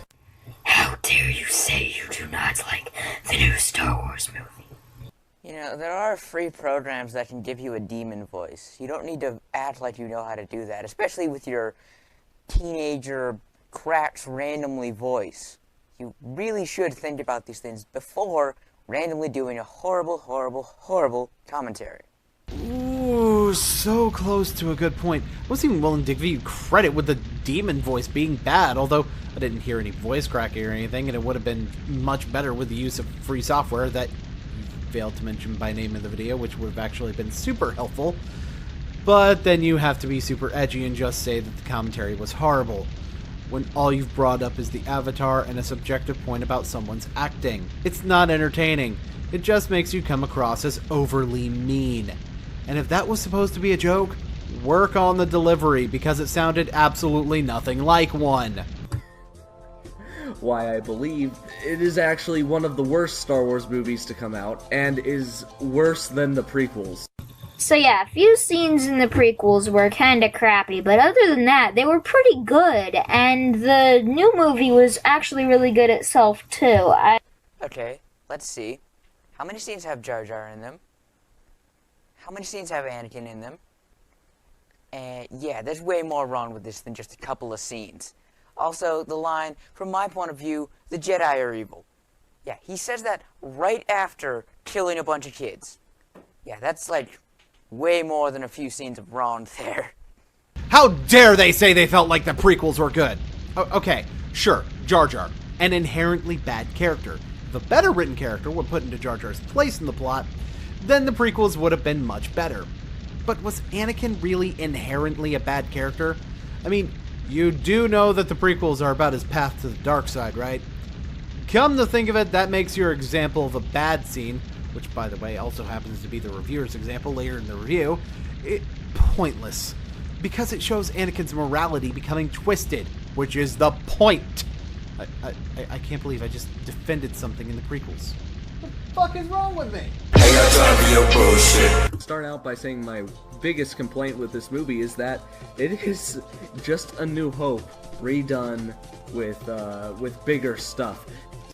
Okay, what? No. It is not New Hope. A New Hope was worse than this. Huh. You know, I seem to remember in one of our other commentaries that, yeah, New Hope was actually rated better by critics than Episode 7. Albeit by 2%, but 2% still more percent. Do research for once, please. In my opinion. Please watch videos before you commentate on them for once, please! But it was still pretty good. I will say that, but this is not New Hope. Dude, even fans of this movie that say that this is going to be like the greatest movie ever still think this is New Hope. I think you would know that. You're co-op with Mav Station, where you insist that The Force Awakens isn't similar to A New Hope. Links in the description. Marshall Henshaw re-upload. You're welcome. Ain't got time for your bullshit. Well, where is it? I'm not gonna show you. That's essentially what this movie is, like, all throughout. So there's this part where it's revealed that the new whatever the fuck they were called. Okay, it's the New Republic, you loser. Please stop. You realize he was already grasping on the concept of New Republic right before he just said he didn't care, right? I mean, you actually watched this video, like, more than once, right? Funny, I could say the same to you. Here's what Carbonic said literally right after that interjection. The bad guys. So, no, it's not the New Republic. It's the First Order. You know, there's not watching the video more than once, and then there's doing the commentary as you go along, as you appear to be doing. And pay attention next time to the next movie when it comes out like 2 years from now. I mean, really. Come on, man. Hey, maybe you should do the same and pay attention to the video. Because I already explained why you should have paid attention. This is gonna bite him in the ass later. Hell, he even knows it's gonna bite him in the ass later. They've built like this Death Star thing, but it's the size of a planet, and they do exactly the same thing that the Death Star did, except they destroyed 5 planets at once. The newer version of the Death Star is better than the older version, but the way that it looks is slightly less better than the older one. I personally liked the older one because of the fact that it was so just menacing. The newer one looks more kind of wimpy, like you're trying to sneak past the enemy so that you can sneak attack them because of the fact that it's built into a planet. The other one is just like, yo, we're coming to get you. Get ready for a fight. But yeah, it is slightly better because it destroyed 5 planets and destroyed suns, so yeah, it's better. First, yeah, totally menacing. A giant red basketball with an air pocket in it is totally menacing. 2, John's trying to be freaking incognito because, you know, the First Order probably doesn't have the, strength to take on the full Republic might when they already know that, they're, like, going to kill you. And 3, that's not that cool. It's just a giant ball in space. That's all it is. The Star Killer is like, oh my god, they destroyed a planet to make this. Oh my god. You've been taking a bit too long, Booney. Better speak up before I get bored of this movie. I was about to. It's not my fault this interjection took longer than the others for even Sirius to finish, okay? I fast-forwarded and everything. The sad thing is I couldn't skip any of this, because I needed to show the original review to point out that nothing either one of you are saying is relevant, since he's talking about how similar what the bad guys do is to A New Hope. How cool the damn thing looks has nothing to do with what Carbonic is even saying. So can we get back on topic now instead of wasting time? I'm not sure if you can tell, but I really don't have the time to waste. And when they destroy these 5 planets, it shows all of the civilians of that planet just being like, oh no, we're all gonna die. It's just that one scene from the first Star Wars film where the Death Star blows up Leia's planet and she's like, oh no, but like done with like a 20 times bigger Death Star and with 5 planets instead, just to up the destruction. 1% Star Wars explosions. No! Fuck off with your nostalgic critic bullshit! I don't even give a shit that this clip hasn't had a chance to be overused yet. Get your own jokes, you bottle of Fago brand cola! Then later on, we've got Kylo Ren. Kylo Ren really fucking pisses me off because Kylo is the coolest villain I've seen in this trilogy so far. So yeah, you can't be hating on him. Okay, fine. I will agree that Kylo is a pretty cool villain, but I will sit to my guns and say, what is that picture? Why would you ever choose that picture when looking for avatar material? Because it's relevant to the interjection. Oh, but let me allow you to finish questioning the relevance of a fucking avatar picture. It's not a ponyfication of the Ender Dragon, so why is it here? Pony feet, pony arms, unicorn horn, purple hair even though it's actually Twilight Sparkle's hair. It's a ponification of Kylo Ren that looks somewhat like a ponification of the Ender Dragon cosplaying as Kylo Ren. I even agree with you that it's not the best choice, but come on man, at least understand the purpose of using that avatar picture. Which, by the way, is totally worth an entire interjection to point out. The way that they depicted him in the trailer was that he was going to be like a really cool villain, kind of like in the way that Darth Vader was. But he's really not. He's not cool at all. He's, I guess, spoiler, he's the son of Leia and Han Solo. He's wearing this mask. I think he's wearing this mask for a reason, like how Darth Vader needed it. But then he just, like, takes it off when he doesn't need to, and he's just a guy. He's just a loser. You're a loser. And the reason Kylo even has the mask is just for, added effects and drama, because his life sucks, Does that really excuse the fact that it's kind of a no-reason mask? Okay, you stop. Stop right fucking there. Whether you want to use the expanded universe or not as part of your argument, it's pretty clear that this guy wants to be as powerful as Darth Vader was, and thus wants to do as much as possible to put himself in the mind of Darth Vader. For example, the scene where he gets up from a chair, and we see the dilapidated mask of Darth Vader right behind his head, showing that this is the vision he has for himself. The reason for the mask is as a symbol of respect and devotion. Oh, and as for how your life could suck if you can use a lightsaber, why don't you ask Finn that question? He seems to have a pretty hard time of things. He can use a lightsaber.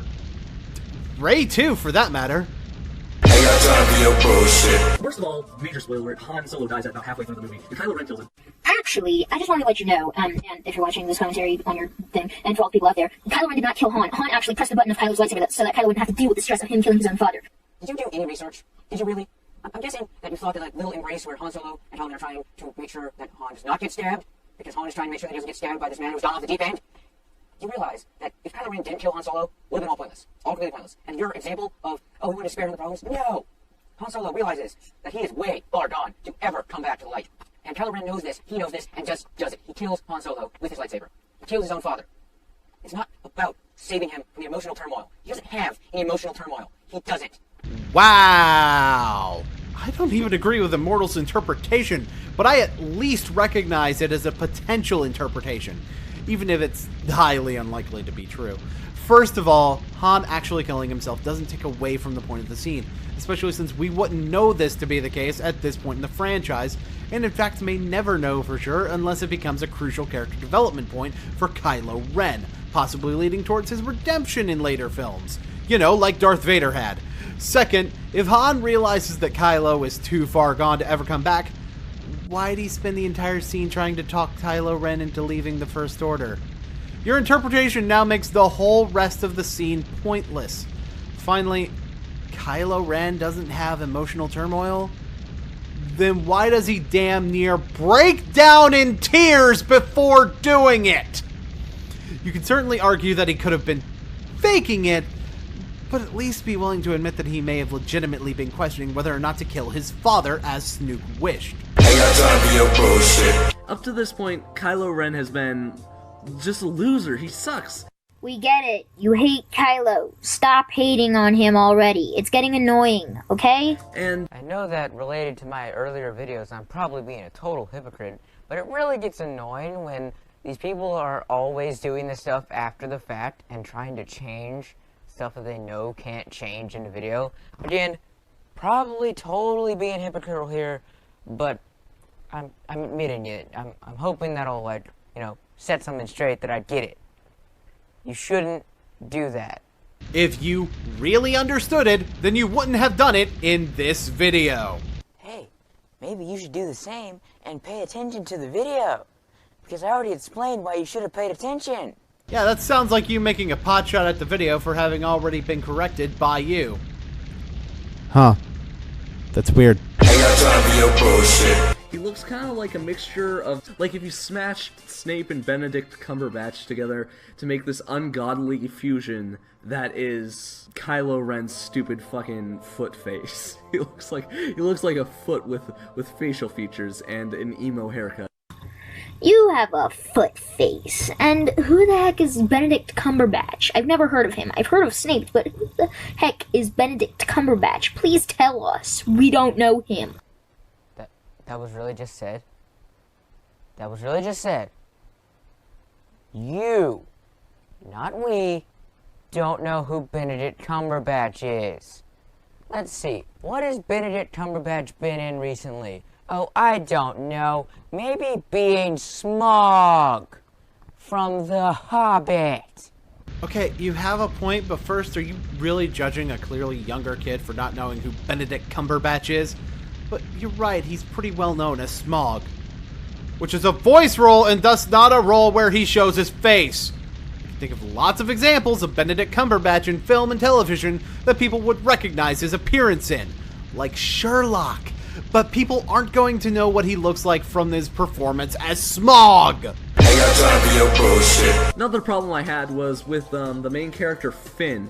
One of the main characters he's an ex-stormtrooper who is in fact a clone. Actually, if you take a look at the cast of the new movie, and you look at all the stormtroopers or whatever, they are not clones. They are individual people that were recruited, basically. Okay, one, the cast has nothing to do with this. You could have just said they're not clones. Second, I don't call Nazi-ish brainwashing recruiting. I don't call that recruiting. I call that brainwashing. These guys did not want to be stormtroopers from birth. Hey, guess what? I don't give a fuck what you call it. Because Merriam-Webster does not define methods of recruitment as not being recruitment. If you brainwash someone into doing what you want, then you still have to recruit them to be a subject of the brainwashing. Doesn't matter how they did it. Be it by kidnapping or parental volunteering, the fact that they aren't clones mean that they had to be recruited by some means, be it consensual or not. Did someone say consensual? Why is your pocket dimension on fire? I'm doing a commentary. I'll come back later. Anyway, on top of that, you do realize that the word cast also means the characters within a work and not just the actors who play those characters, right? True, the cast of characters is normally indicated by saying cast of characters, but that doesn't make Immortal objectively wrong here. In one of the very first scenes of the movie, he is, along with his troop, ordered to kill a whole bunch of civilians in this one place they were storming. He's just like, I just can't! First of all, stormtroopers are like highly trained official people. It's not like they're first time people who are gonna have like doubts about killing people. They're like trained. They're trained. Second of all, he is cloned. Again, not a clone, and yes, they would have doubts because they were normal people that were recruited to the First Order, okay? If you can repeat your points, I can repeat my point. Nope! Are you, like, that dumb? Are you really? Because even if something so amazingly crazy and out of nowhere happened to change the orbit of Hoth, to turn it from subarctic wasteland to desert wasteland, happened, they wouldn't rename the frickin' planet. There's no reason in any outer universe or in-universe canon that Hoth is now Jakku. There's nothing to suggest this. Where did you get your research? Anybody else notice how completely random his avatar picture changes are? They don't exactly line up with breaks in his speech or anything. It's not like timing like that is impossible in Windows Movie Maker, if that's what he uses. Sorry, I'm just bored. What the fuck do you expect? Sirius isn't exactly known for cutting out footage when he needs to cut out footage, and the original video is even worse about it. There's no explanation for why this AT-AT is there. Because it used to be Hoth. Okay. One, it's not the Battle of Hoth. It would never be the Battle of Hoth. It's not Hoth. It's not. Two, just because there's an AT-AT does not mean that it was the Battle of Hoth. AT-ATs are a standard military craft for the Empire. And three, It is very well explained in the Battle of Jakku, in the game, Star Wars Battlefront, that this all happened in that battle, including the Star Destroyer. Okay, time to go ahead and debunk something from Mav's commentary on the subject that I decided not to do a commentary on. I assume that you're debunking the original reviewer with this, since you already very clearly repeated your point on Immortal, who said nothing else on the matter. Either way, this is worth saying. Considering I've seen this tactic multiple times when it comes to Star Wars fans feeling the need to defend the movie from criticism about not explaining things. Supplemental material should not be required in order to make a movie well understood. I do not agree with Carbonic's interpretations, since as you said, the wreckage found on Jakku is a standard issue Imperial weaponry, the Millennium Falcon because plot, but I'm at least willing to let him think of it as an awfully neat convenience to set up the visual presented on Jakku, as it appears to be in the movie. Like the scene where Han and the other main characters, they capture this like stormtrooper leader. The stormtrooper's name is Captain Phasma. She's a girl, by the way. And she's pretty cool. Like, you know, it's not like by not remembering her name, he was making a commentary on how, like, not cool Phasma is. I mean, yeah, she's pretty cool with that, like, chrome thing or whatever. But really, you had no reason to do that, because the only reason that he forgot the name was because this is live. Or at least, like, non-scripted. So you can't really, like, criticize that. That's not cool, bro. That comment sounded less critical than it was informative. You are with an interjection doesn't have to be a harsh critique and can just be the addition of information that the original video's creator may have missed, right? But let's just assume that it was intended to be a mark against the video. Yes, you can criticize a video for being unscripted if it's done poorly, which it's not in this case, but I digress. Saying the argument is invalid because it's against an unscripted video is, in fact, an invalid argument. It just doesn't even fit with the whole like Star Wars vibe, because Star Wars is wars with lasers in space. Star Wars is not just wars in space. It's a much more complicated story than your childish view of it. That was a joke. That was so obviously a joke! The tone of voice was even different from the more serious points that were being given. But let's delve into the mind of Justin H. and take this point seriously for a moment. Alright. When did Immortal ever say that that's the only thing that Star Wars is? With all of the drama that happens and stuff, it's still like an overall humorous and fun movie that I would show to younger audiences. I wouldn't show this to younger audiences, not because it's like particularly extremely violent or anything, just it's just bad. It has no good moral dilemmas. There's no real reason that anyone does anything. It's Star Wars. I don't think it should have a moral or anything, because it's meant to be a cool, action-packed, hyped-up kind of movie that's fun to watch, you know? For this one, I want to get a second opinion. Let's see who's around. Star Wars has always had a moral. In the beginning, back in the 70s, it was very easy, good and bad. You know, heroes triumph over evil, the Empire's bad, the rebels are good. In a 21st century movie, it's not quite so cut and dried. It's a little ambiguous sometimes. Heroes have moral dilemmas. Villains have moments of indecision. That's because, in the modern era, it's more realistic for these things to happen. But they're still moral. It's still good triumphs over evil. Wow, that's a really good point you made there. Or should I say a really good point that your technical coordinator made? Why seriously did you need Darth Yoda to make this point for you? Is it because it doesn't fit your persona? Is it because he came up with it and you wanted to give him credit? This might come off as hypocritical, but I don't get why you randomly have an entirely different person give your point. Ladies and gentlemen, allow me to introduce Serious Gamer 33. That's a weird way to pronounce Ario Speedwagon. I've covered this guy twice already. What else could I possibly have to say about it? Hey, you done introducing the commentary? I've got this, like, laser thing, and I really want to fire this laser thing. It'll be badass and shit, mate. Okay, fine. Let's just get this over with. But seriously, why aren't you talking about JoJo right now? Okay, tell me something. Dick Sponge, what is your appeal? I sure as hell couldn't see it, but I also can't see the appeal of Trump, the Alt-CC, or the Communist Party, so what do I know? Anyway, those 3 examples are the theme for today. I'm going to do 3 videos of Dick Sponge to show criticism, and maybe explain this person to myself. Spoiler, Trump, the Alt-CC, nor communism actually come up during the rest of this video. The only way these three things are even relevant to the video is that there's three of them. I mean, by that logic, that was 100% related to this commentary and wasn't there solely for entertainment. I'm gonna skip over the intro this time because you fixed the things that were legit problems that aren't solved by just telling you to get better editing software. And something tells me, even if I did tell you about free software that's better, you might not be interested in relearning your process anyway. And it's not a huge deal anyway, so whatever.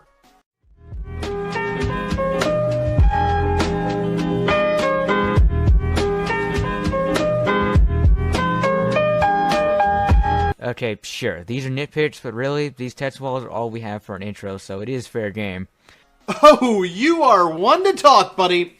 Okay, you told us the name of the user you're covering before your intro graphic, but we knew literally nothing else about Dick Sponge during the rest of the video, nor do we learn anything about the context behind the other videos you're covering. Hypocrisy doesn't make him wrong. I mean, in this case it does, though. He's saying that Dick Sponge is giving minimal introduction when he gave no more introduction himself. In fact, Dick Sponge gave more introduction by explaining that it was my non-commentary work he wanted to tackle. The only real difference is that Dick Sponge's introduction is through text, and, as I'll elaborate on in a moment, there's actually a stylistic reason for that.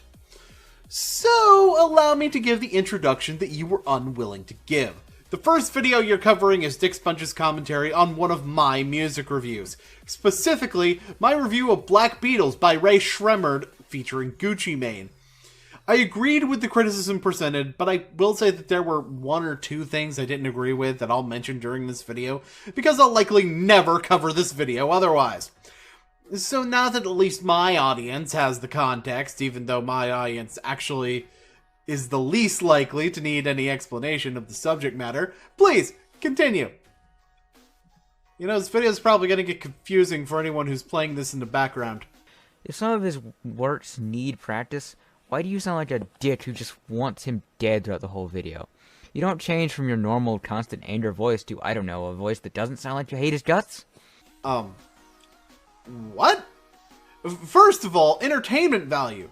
He wants to entertain his audience, and thus a more over-the-top reaction can create that entertainment value. Considering you've used this same tactic yourself in the past, I would think that you would know this. But Boon, hypocrisy doesn't. Shut the fuck up! You and I both know that the point wasn't the goddamn hypocrisy. It was that he should know what Dick Sponge is doing. God, you people are fucking idiots. Well, that was weird. Anyway, second of all, I'm sorry, but I don't get that from his voice at all. Maybe it's because I actually know how to read emotion, and you don't because you're a teenager, but, you know, maybe if the target himself isn't getting triggered, you shouldn't get triggered on the target's behalf. In the end, it's just bad acting through the whole video.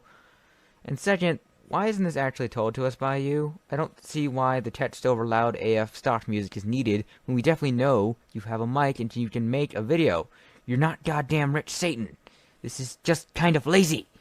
First of all, I just want to point out how fucking hilarious it is that you call him out for bad acting right after you deliver your line with the wrong inflection. The line there was supposed to be at the end of your previous point, and you delivered it as though it wasn't at the end of a sentence when it was.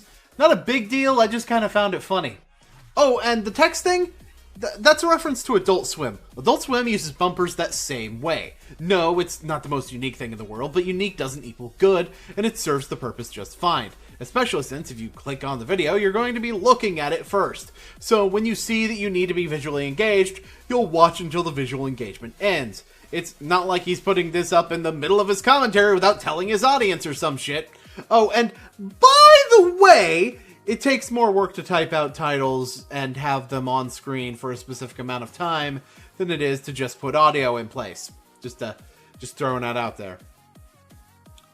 Well, I see the actual integration of the action scenes only lasted for like 3 interjections, as usual. How the heck did I get thrown across the screen by something that doesn't even have limbs? You severely underestimate my greatest power. It's something stupid, isn't it? The power of memes! So, yes. This Rocks was sharp. Okay, so going into this review, I think the most important thing to figure out is how you pronounce this name. It's Ray Shrimmered. This joke is overdone as hell and I can see it coming from a mile away. Please stop. Explain. No. Literally, why is this joke overdone? Unless you frequent music reviews of this song, which I don't know if you did, because like the hypocrite that you are, you bitch about giving examples, but fail to provide them yourself. And how can it be? This song currently has only been out for around 4-ish months, and at the time of Boon's video, had only been out for a little around 2 months. I have no evidence to believe such is true, so in the end, there you go. Okay, Jesus and the Count of Monte Cristo, Soreus, are you a dumbass? First of all, song was already out for 2 months, so to assume that no one had reviewed it already is asinine, especially since Needle Drop already reviewed the album in its entirety a full 3 months before I got to this song. And while true, people who don't frequent music reviews probably wouldn't know about that, and most of my audience would be in that camp, not only is this leading into his primary point of the whole commentary, but even I explain in the original video why most people would already know Ray Shremmerd and have been making this joke for 2 years. Pop listeners may remember Ray Shremmerd for No Flex Zone, a song about being yourself where 2 guys who were recently totally broke rapped about all their expensive shit. You might also remember them for No Type, which states that the narrator has no preference, directly followed by outright stating a preference. The song's verses are all about their expensive shit. You didn't even need to go far to know what we were talking about. You just had to watch the oh my god. You didn't even bother watching the original video, did you? This is gonna be a problem, isn't it?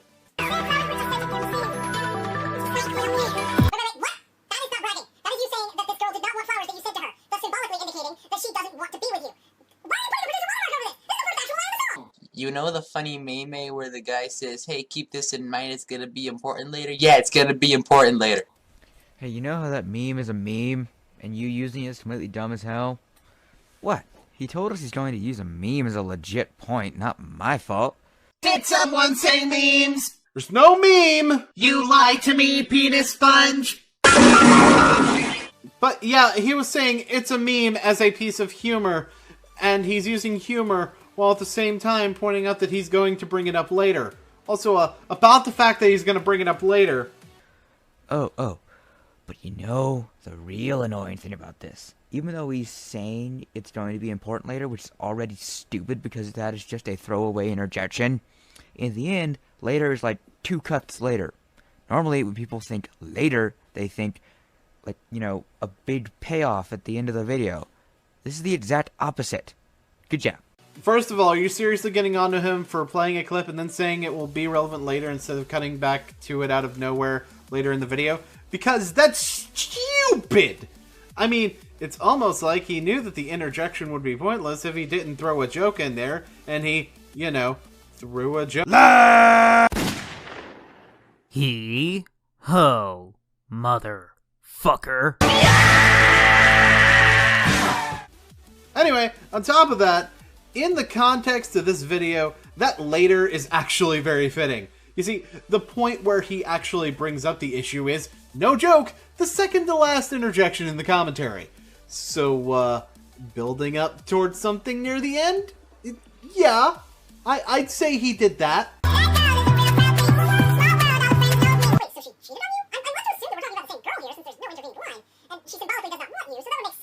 Overanalyzing my name is BoonSlayer. Jesus Christ. You do realize that if that was the case, it wouldn't mesh at all with the rest of the song. Most of the verses are either about them or the girl's money, so randomly slipping in that she's cheating on dudes makes absolutely no sense. Yes, Dick Sponge, I know. That's what I was setting up for. I was stating that these first 2 lines of the song sounded like a completely different song to point out how subtle the brag could have been, by not directly comparing themselves to the Beatles, and instead just making a rock song to prove it. It could have been more interesting. It was also a setup to them switching to the topics I would expect from Ray Shremmerd. I understand why you didn't realize that I was overanalyzing these lines on purpose, or perhaps didn't really care because it's honestly a thing that guys like Rap Critic have done plenty of times before, but it doesn't mean you didn't miss the joke. Hey, didn't Sirius have an interjection here? Oh yeah. Wait, weren't you going to... You'd be surprised, but fucking bubblegum is harder than it sounds. Then what is the line supposed to be about?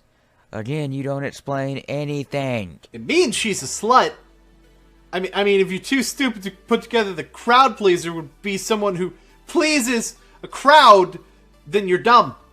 The reason I made the connection to cheating was because I was purposely linking it to the line with the watermark over it for the purposes of setting up that it initially sounded like the song was going to be more interesting than it was. But you're just being a 13-year-old. Okay, everyone to the backyard. It's time for the HOH competition. There's no house, you delusional gamer. That's Bybird, bitch! I don't understand how that works, but fuck it. Why do I even have a stream? Remember how I said the biggest problem with these videos is the fact he's just making them to be pushed out for that big and ambitious project? No.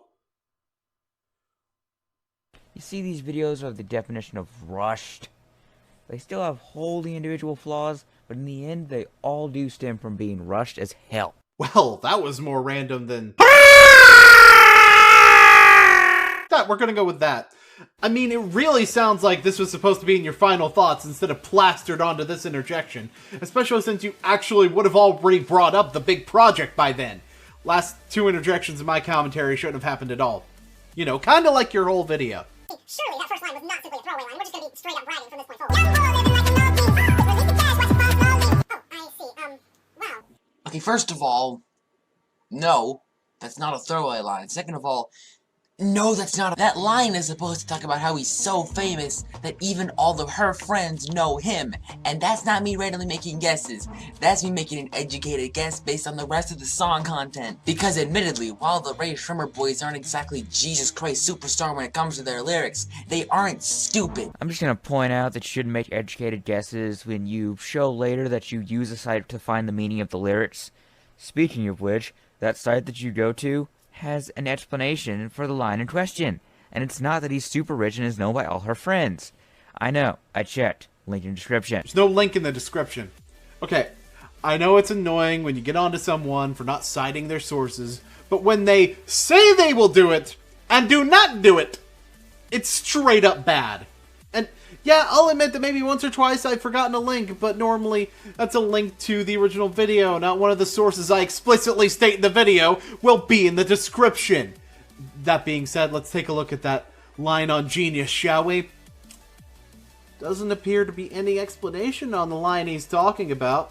While true, he completely missed that I was talking about the line with the watermark over it when I was talking about a throwaway line, which I'd like to note there was really no excuse for you doing there, Dick Sponge, since I even said that first line, and I would understand it a bit if you were talking about the crowd pleaser one, but you're not, which leads me back to Sirius again. Considering his explanation was to repeat the words of that line, you should have known the line he was talking about. It was blatantly obvious. If you knew, he should have been talking about a different line, namely the one that I said he should have been talking about but wasn't, you have failed to correct him. So either you fail at research, or you fail at watching the video. He's done both already. Why not both? Yeah, why not both? Isn't there normally a... there you go.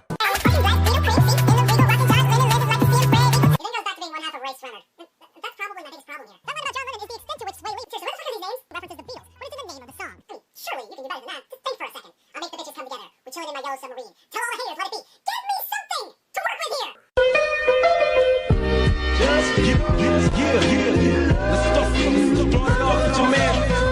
And guess what? It's later. You wanna know why it's later? Because Boon could have easily said that the watermark covered up one of the only Beatles references in the song. Even though there are plenty of Beatles references, they just aren't as well known as the common Beatles references like Yellow Submarine or Let It Be. But he instead goes on a bit of a tangent and doesn't really explain himself that well. He just kinda goes, lol, watermark. Okay, before we start, that's the wrong line description. Boon was talking about the John Lennon glasses in the Regal line. Okay, to quote a prior commentary, you have already fucked yourself. I was talking about the whole song when I said that was the extent to which they compare themselves to the Beatles and how the song didn't have any Beatles references, even though the main ones they use are just not well known. That was where the issue coming back later came up, since that line I was talking about was one of those Beatles references. But please, go ahead and try and defend me when I was flat out wrong. Go ahead. Alright, this is going to be a long one, so first off, if you want to make a song about getting high and or drugs, you shouldn't make it out like you're making a song specifically for Beatles references.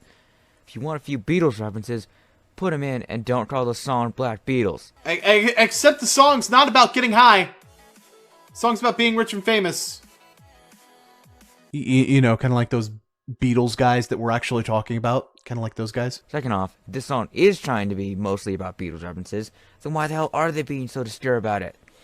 Why aren't they referencing Yellow Submarine or Let It Be? While I do agree that they could have referenced the Beatles more overtly in this song, they are emulating the delivery of specific lines from the Beatles catalog to ingrain the comparison more directly into people's minds, and the instrumental has a bit of a rock motif to it to signify this. The entire chorus is sung like a Beatles song, and I even point out that Sway Lee does a good job with the sung parts.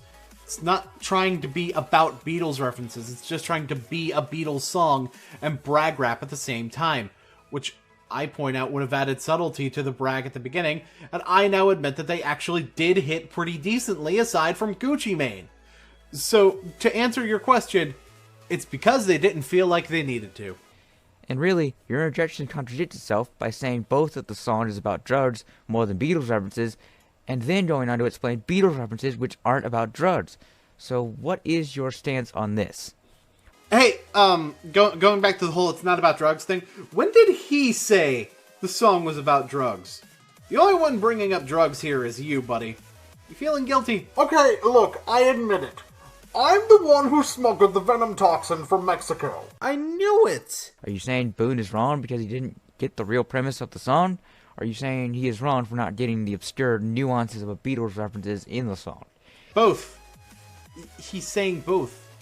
He's saying that at one point I misanalyzed the lyrics, and at another I missed the Beatles references that they were making that showed more than just the surface level knowledge of the band. Both of those things are perfectly capable of being true. You Shh! Save it. But There's like 20 minutes left in the video. You'll have time. Okay, babe. Okay. That's gay. Really gay. Is that a fucking JoJo reference? Wait a minute, there's no reason for us to fight. You ain't got one? Well, I do! All we need now is a shark for me to jump over. I'm skipping over the part of the interjection where Dick Sponge speeds up my original video because I kind of felt like the joke was dragged out anyway, and he's mostly leading into his final thoughts, so yeah. Okay, but in all honesty, there is a really legitimate criticism I need to make here. And it's that you're way too much like everybody else. Like, I'm sorry if it seemed harsh, but I've seen this sort of stick before. You just kind of go through the lyrics and that's it. When music reviews right now don't have a lot of 100% original people here, I wouldn't mind you being the guy who's changing stuff up around there. And another big complaint, you know the music, part of the music, and you barely talk about that. The problem with just analyzing the lyrics is sometimes there are plenty of people, especially in the top 40 range, which is the most reviewed of these types of music reviewers. There are plenty of musical artists that don't care as much about the lyrics and just want something to jam to. So unless it's very clear that they're trying to say something more serious, it's kind of useless. So therefore, the actual music should matter just as much as the lyrics. Another long one out. Goody. One, yeah, that's how music reviews work. You only have 3 things to criticize in a music review. The video, which not all songs have, making it irrelevant. The lyrics, which are what are on display here unless it's dubstep. And finally, the beat, which is, unless it's a solo, is in the background.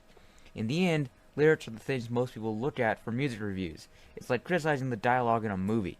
If you have a problem with that, you're dumber than I thought. Except, he wasn't saying I can't criticize the lyrics. Fuck, he said in this very commentary that the music is just as important as the lyrics. Remember all that stuff I was talking about with how the song musically represents the Beatles too? Yeah, I didn't say any of that in this review. This is the only review where I say nothing explicitly about the music itself and only talk about the lyrical content. Even when I reviewed Starboy, I spent a few seconds talking about the beat work, and that's something I tend to do a good job of talking about, at least from what I can tell. So what he's saying is that I should talk about the music more. Not that I shouldn't talk about the lyrics at all. Finally, nothing about reviews has ever changed since they were only in the newspaper. Except they have. Yeah, newspaper music reviews didn't really include any jokes or analyze music videos at all. And the audiovisual format gets digested differently. I can play a song, giving you an audible indicator of the sound I'm talking about, something that could not be done through newspapers. Oh, and that's just some of the things the change in medium from a text format to audiovisual format provides. Never mind the implementation of humor that previously wasn't considered, like I already mentioned, or how many different tones reviews take nowadays, because they can be chiefly comedic riffs, or more of a serious, straightforward review of the song that I've done once or twice before, or various degrees in between. While I do agree that I can really only be so different before I stray away from what a music review really is, that doesn't mean there aren't areas that are less explored than others. I'm not trying to say, you're garbage, you're never ever gonna be able to do these music reviews. I had sex with your mother. But you do need a lot of changing if you want to keep these going. Especially in a type of review genre that is just polluted. Okay, for real this time, before we move on to the next video, what are you, the connoisseur of music reviews? Can you tell the difference between a Todd in the Shadows and a rap critic? You seriously never heard of Anthony Fantano, you fucking scrub? I will destroy the tiny dubstep man. Ah, fuck. I thought I was the dubstep guy. No, you're clearly synth pop. Yeah, that makes more sense. Does that make me vaporwave then? No one cares, Dylan! One of your main flaws is that you act like you're the friggin' god of the CC and talk down to everyone under the guise of out-and-out jerkholery, and rarely a sensual helpful critique. You know, except for the criticism that I was focusing too much on the lyrics and not enough on the music, you know, those two things that you admitted were both part of reviewing a song, one of which I completely neglected in this review. I mean, fuck, I would continue this, but goddamn is this already a fucking chore with just my video. This commentary has gone long enough. Well, yeah, it's like 30 minutes long. I mean, Jesus Christ, Boon Cannons I was already damn close to feature film length. At this rate, I'll be releasing this thing in theaters. Then I will destroy. Hold the fuck up! This is really where you ended the commentary. Don't you want to give your final thoughts? Are you fucking kidding me? Actually, I agree with Starmaker on this one. I kind of want to get right into the plot here. I mean, I've literally run out of things to say about Justin at this point, so I may as well just skip the final thoughts this time. Then let me do it. Grilby, you're delaying the destruction of my arch nemesis here. And you're calling me Grilby. What's your fucking point? Wait, why do you care about any of this? Don't you hate everyone here? Don't you? You know what? Good point. Fuck this. I'm out of here. Okay, people, so there's no secret that as of recent, there's been little inklings and little foreshadowings of a big change coming to the anime industry, in particular to the animation process as a whole. As the years have gone by, we're starting to see more and more use of CGI 3D imagery, whether it be in an Attack on Titan episode and people are like, oh my god, the CG looks terrible, the 3D anime, what's going on here? Whether it be the trailer for the upcoming Dragon Ball Super film that fans are split. Some people say it looks like a step in the right direction, while others say that it's just terrible. Like, why are we going this direction in general, considering we love 2D animation? We love what was provided to us in the Dragon Ball Super Broly film. Wait. You're not telling me that your whole thing is that 3D animation is the downfall of anime, right? Okay, so these specific examples are going to be relevant further down the line in this video, but as a basic premise, this already falls flat on its face. But I feel like I'm going to be able to address the reasons why it does as I go through the rest of your god-awful video. Then you get the 4 Nights of the Apocalypse / 7 Deadly Sins trailer for the upcoming films that are coming straight to Netflix, and it's like, holy cow, we're going all the way 3D CG animation. Like, what's going on here? And I've been saying this for a little bit now, but I finally got the opportunity to make this video where I definitely feel like, in all honesty, no trying to, fear monger or anything like that, I definitely feel this could very well be the beginnings, the early stages of anime's downfall in terms of its popularity that it has amassed over the last decade and so, because, well, before we go into all of that, let me give you guys an understanding as to why I even arrived to all that, so that way it's crystal clear in you guys' mind and you get where I'm coming from and why I feel this way. Let's do it. Yeah, no. Totally no fear-mongering, but we're seeing the downfall of anime popularity because some people in Japan learned how to use Blender good. what am I saying? Most of them are using live 2D. Are you aware of what fear-mongering is? Like, you put it in the title. You literally sold this video to your audience on the idea that anime was on a downfall. Anyway, I'm skipping over your intro. Hey, sidebar though? We really still pausing in the middle of a topic for random-ass intro of you shrugging your shoulders while picking a fucking coat? Like, subjective, I know. But to me, it comes off as really, really lame. Maybe it's just me. Don't take that too seriously. That's not even the point of this video in the first place. Whatever, just brush it aside. Okay, so in order to understand where I'm coming from, first of all, you gotta look at, okay, why is anime and manga so popular right now? Like, there's a lot of different factors, but one of the variables, absolutely, there's no denying, is the fact that, in particular, in the West, back in, like, the late 90s, early 2000s, there was a small boom of Dragon Ball Z, Sailor Moon, Pokemon, Yu-Gi-Oh! Like, there was a few of the more childlike anime that were popping off, and a lot of people became fans, in particular, young children. Like, I want to say, what, 9 or 10 back when Dragon Ball Z was a big deal on Toonami over here and whatnot. Like, I was a little kid. Yeah, and some of us were a little bit older than you at the time and remember how it really started. I say a little bit, it really is a little bit. Alright, so here's what actually went down. See, the boom begins with Pokemon in 1998, even though Dragon Ball Z actually aired on Fox beginning in 1996, even though no one watched it, but the origins of anime popularity in the US go back way further than even that. So you're already wrong to call out Toonami as the originators, but I could see the argument for DBZ. Discounting Battle of the Planets, otherwise known as Science Ninja Team Gatchaman, Gigantor, Robotech, otherwise known as Macross, and here's the two most important ones: Speed Racer and Astro Boy. Yeah, let's just set Pokemon aside for a second. You want to talk about discussing the first mainstream anime in the US? That's a prime candidate. Talk about discussing. What the fuck was that? But let's assume it starts with Toonami, which was originally intended to be an action block and not an anime block. A lot of the anime that crossed over were action shows, though, so it still fit. But yeah, you know what was part of that original lineup of Toonami? Voltron. Yet another mainstream pre-Pokemon anime. Hell, DBZ wouldn't even be in the lineup until August of 1998. Now, there's a pattern with a lot of these anime that were in Toonami's lineup during this time, and I'm sure you can already figure it out, but I'm not going to tell you yet. Because, boy, does it serve to kick a lot of your premise in the ass by the end. However, back then, anime, you know, it had its little glories, and then it kind of like fizzled out, I want to say, around like 2006, 2007, right around the time Toonami stopped their block, and just in general, everything started to fall apart. First of all, Toonami stopped the weekday block in 2004, not 2006, and that's a weird time period to say that anime was starting to move out of the mainstream. How weird? Well, let's look at 2006. Let's see, this was the beginning of the US getting the Chunin exam arc. You know, the most popular arc in Naruto. This was also around the time the US was getting Bleach, the 4th season of One Piece, and, you know, when Death Note came out, in general, yeah, seem to have forgotten how mainstream anime actually was, didn't ya? But I can explain the distinction of what was happening. See, notice you said that there were a lot of childish anime coming out. You know, like Dragon Ball Z, which is totally childish.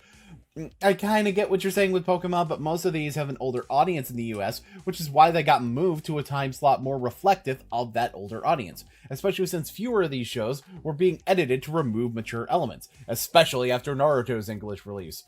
There were other reasons for Toonami ending, not that it mattered much because Adult Swim kept the anime block on Saturdays, so it was really more of a consolidation of branding than anything else. And it was also around the time a lot of bad decisions were being made at Cartoon Network, but this isn't really about Cartoon Network.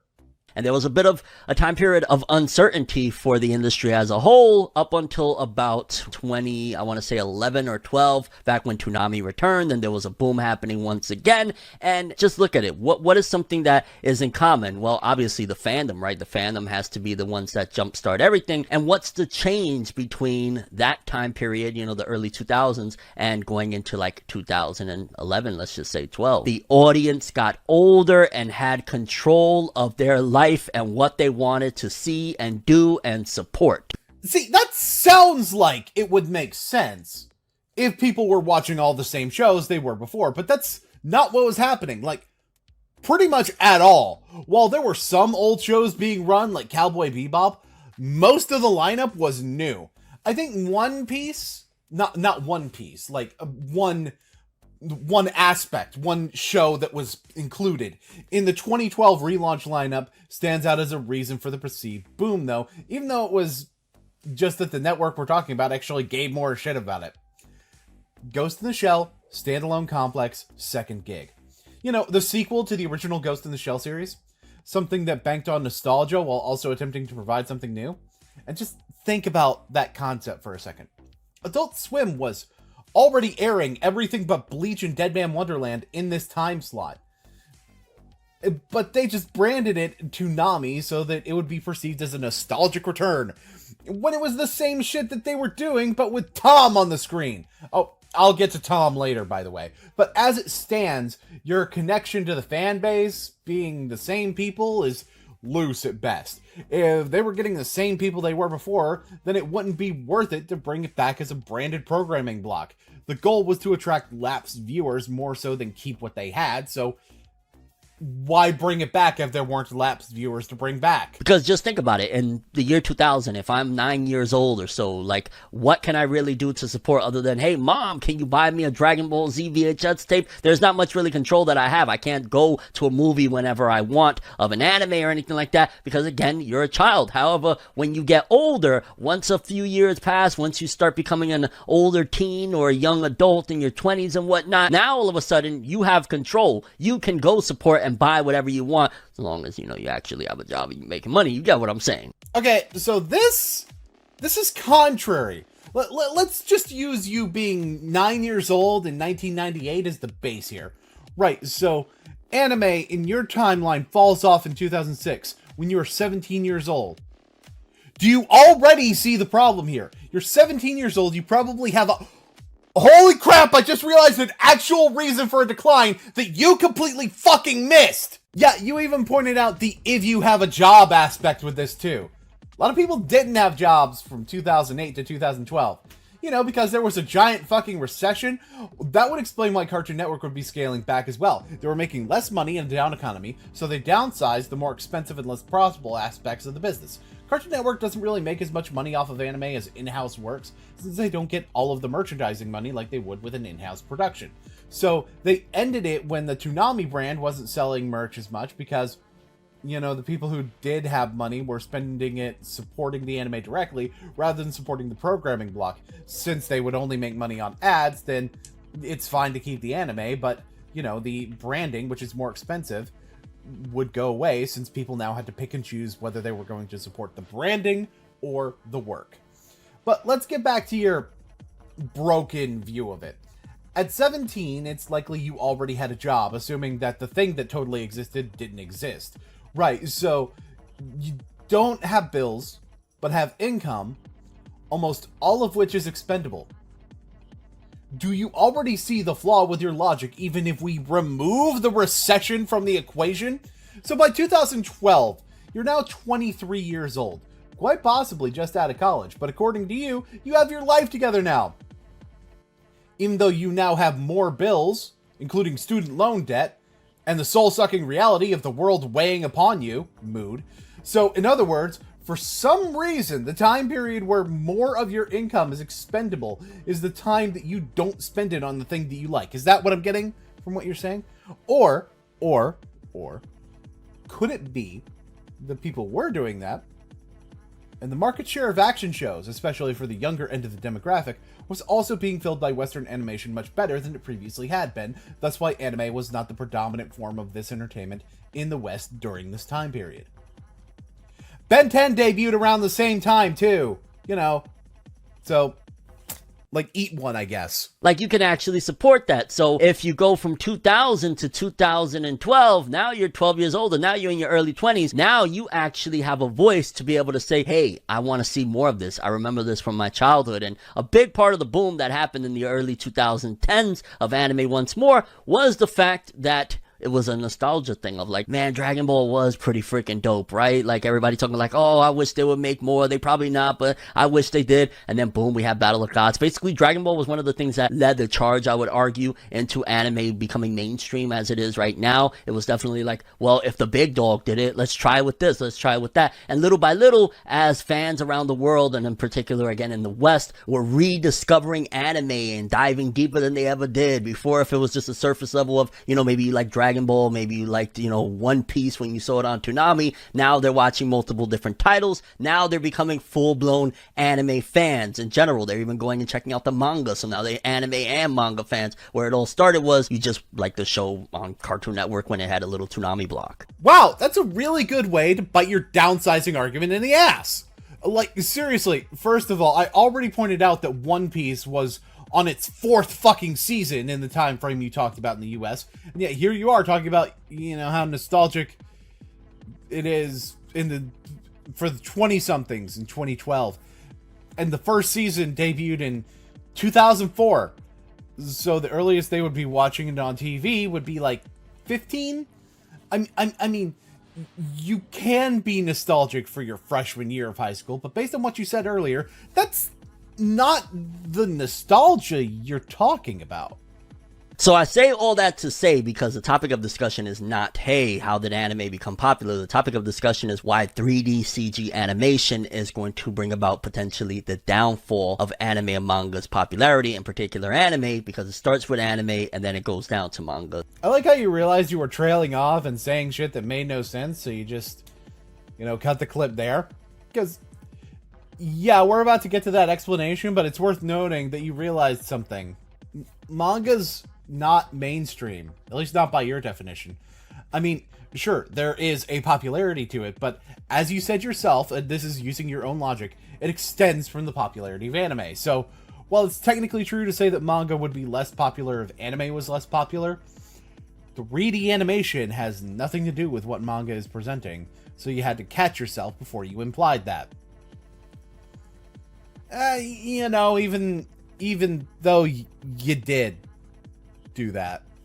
So, one of the things that we love about this whole thing is the way it looks, the aesthetic. If I see a picture that is anime inspired or just in general, like I know it's anime, for me as a fan, I get excited. I'm like, ooh, I wonder, they got some anime stuff. Let's just say I'm shopping at a store. I'd be like, oh crap, there's actually anime related stuff in here. Awesome, because I love the aesthetic. I love the anime eyes. I love everything about anime when it comes to the design and the look and the feel of it. It just has that characteristic that makes it anime, that you know it when you see it. Which is yet another reason why anime had a lower market share during Ben 10 and, this is the big one now, Avatar: The Last Airbender. It kind of glossed over the fact that the West was starting to replicate the anime style and do a damn good job of it, weren't ya? Oh, and of course, assuming that everyone likes anime for the same reason. Even though you're just talking about your own opinion. How refined is thine butthole? The visuals of anime are eye-catching, that's the point, and the US picked up on that, which is a reason why the visual style of anime had to evolve. And this isn't even the first time that it's evolved. Like, fuck, Dragon Ball Z does not look the same as Fist of the North Star or Trigun.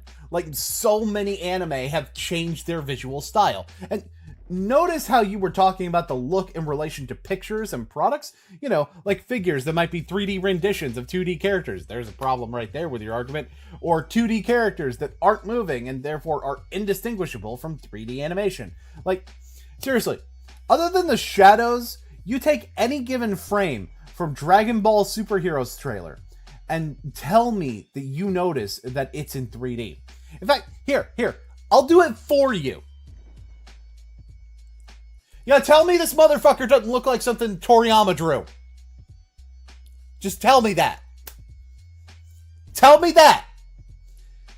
And I'll call you a fucking liar. And that, again, is integral, I want to say, to the love in general that a lot of this generation of anime fans and manga fans have, is that commonality that we love the way it looks. Speaking, once again, for yourself and your giant fucking ego. Especially since different anime tend to have different art styles. Like, I'm sorry. You mean to tell me that you couldn't tell a Dragon Ball character from a Bleach character? Or a Naruto character from a One Piece character if you didn't already know these series? Or a JoJo character from a Fist of the North Star? Actually, Now that I think about it, that last one, that could be tricky depending on who you pick. And that is why, whenever we see 3D CG renders in anime, we go in a massive uproar. First of all, a lot of the times the composites are terrible. Like, it looks like Lego blocks in the middle of a beautifully done 2D anime-styled show. It's like, what the hell? It sticks out like a sore thumb. But on top of that... Nothing on top of that, because that's the exact reason people get up in arms. Hell, earlier in the video, you pointed out how some people really thought the Heroes trailer looked awesome. So you already, know this. Not to nullify your point, but the whole reason people tend to complain about CG in something like Attack on Titan is because of how it stands out and doesn't look good. The same reason they would complain about bad CG in a live-action show or movie as well. That being said... It again kind of conflicts with our ideal vision of anime as a whole. It just doesn't mesh well because we grew up on 2D animation. Even if it wasn't anime per se, let's just say you were watching, I don't know, the Rugrats or something like that, you grew up accustomed to 2D animation. There's a point here to be had. Although Rugrats is probably a bad example, and it's ironically something I was going to direct right back at you in my final thoughts, but fuck it, may as well do it now. I mean, think about it. The whole rhetoric of 3D animation being the downfall of anime is based on your own perception of 3D animation not belonging there. It's based on your own views of anime's popularity being tied to nostalgia, which is wrong. It's based on the perception that anime hasn't used 3D animation before recently, which, as I'll explain later, is wrong. It's based on the way it sounds, you not liking it because the adults changed your diapers. I'll get more into some of the stuff I'm pointing out being wrong in a minute.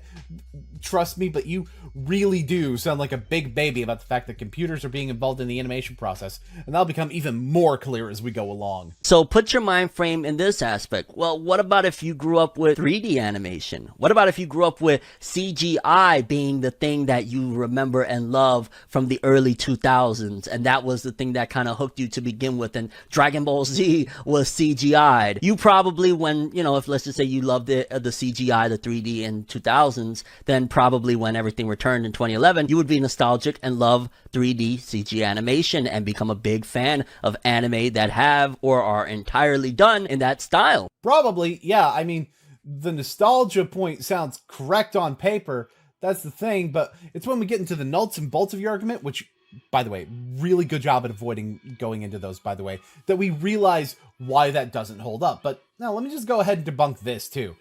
We did have 3D animation in the early 2000s to be nostalgic about as part of the anime boom. Reboot.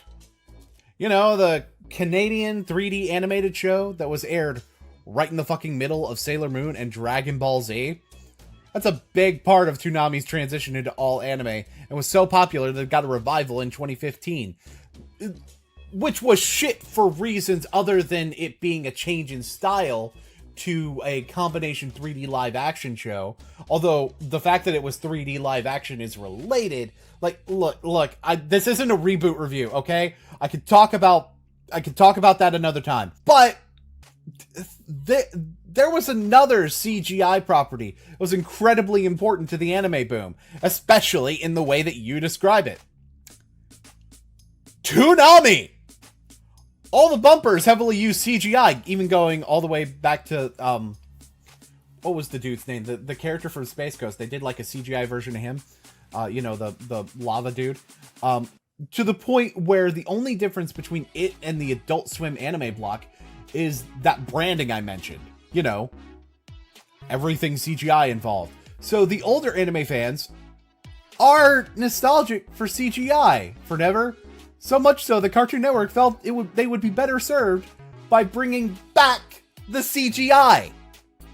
And for the future generations, assuming things continue to escalate the way they are, that's probably what they're going to start getting accustomed to, which will effectively kill our enjoyment, because the more they continue to create 3D CG animation, which is way more cost efficient than 2D animation, the more likely that even the casual anime fans right now are going to start getting lost in the shuffle and not wanting to watch or enjoy these shows anymore because it's not what they like and they can't really get into it now. And I like how you play clips of B-stars in order to make that point, which will kind of indicate something else about this. You see, for a long time, anime-based video games had a major problem in that 3D models in those games looked bad. And there was really no way to faithfully recreate an anime game without making it a 2D experience. But then somebody came up with 3D modeling technique known as cell shading. It's not really a 3D modeling technique, actually. It's more so applying cell shading in 2D animation to a 3D model. And somebody just came up with a way to do that. These techniques wouldn't just become the way that we got anime games that actually had character models that looked like those from the anime in question, but also became one of the primary techniques in 2D animation used in order to cut costs. This is gonna be more relevant later, but for a long time, 2D animation has been made with 3D models. Well, kinda sorta 3D models. It's nothing new, and it was really only disguised by techniques that really just served to hide imperfections in the modeling process, thus allowing many people who were less experienced with this method of animation to learn more while taking shortcuts and still made it look good. Because hey, it's 2D, so these were concessions already in place. I mean, how the fuck do you think most anime intros with sweeping camera angles are actually created? And there's a reason why what you watch in the early 2000s doesn't use this, because these techniques either didn't exist or weren't perfected to the degree that they are now. Especially since most of the shows from the early 2000s and late 90s were actually made in the 80s, including Dragon Ball Z. Yeah, that's something a lot of people forget about DBZ. It originally aired in the first season aired in 1989. Are you fucking kidding me? 3D modeling has actually supplanted 2D animation in a lot of cases, including in anime. But look at the way Beastars looks in your clip. The characters still have the style of 2D animation because although they're 3D models, they use cell shading to maintain the animated look instead of attempting to look like something made by Pixar. And that's the thing. Casual fans aren't likely to call out the difference between 2D and 3D the way that I do, or the way that this is. Casual fans are more likely to say, oh wow, the animation is super smooth, and not care about this. Especially since casual fans probably also watch things other than anime and aren't as dedicated to having a 2D boner like you.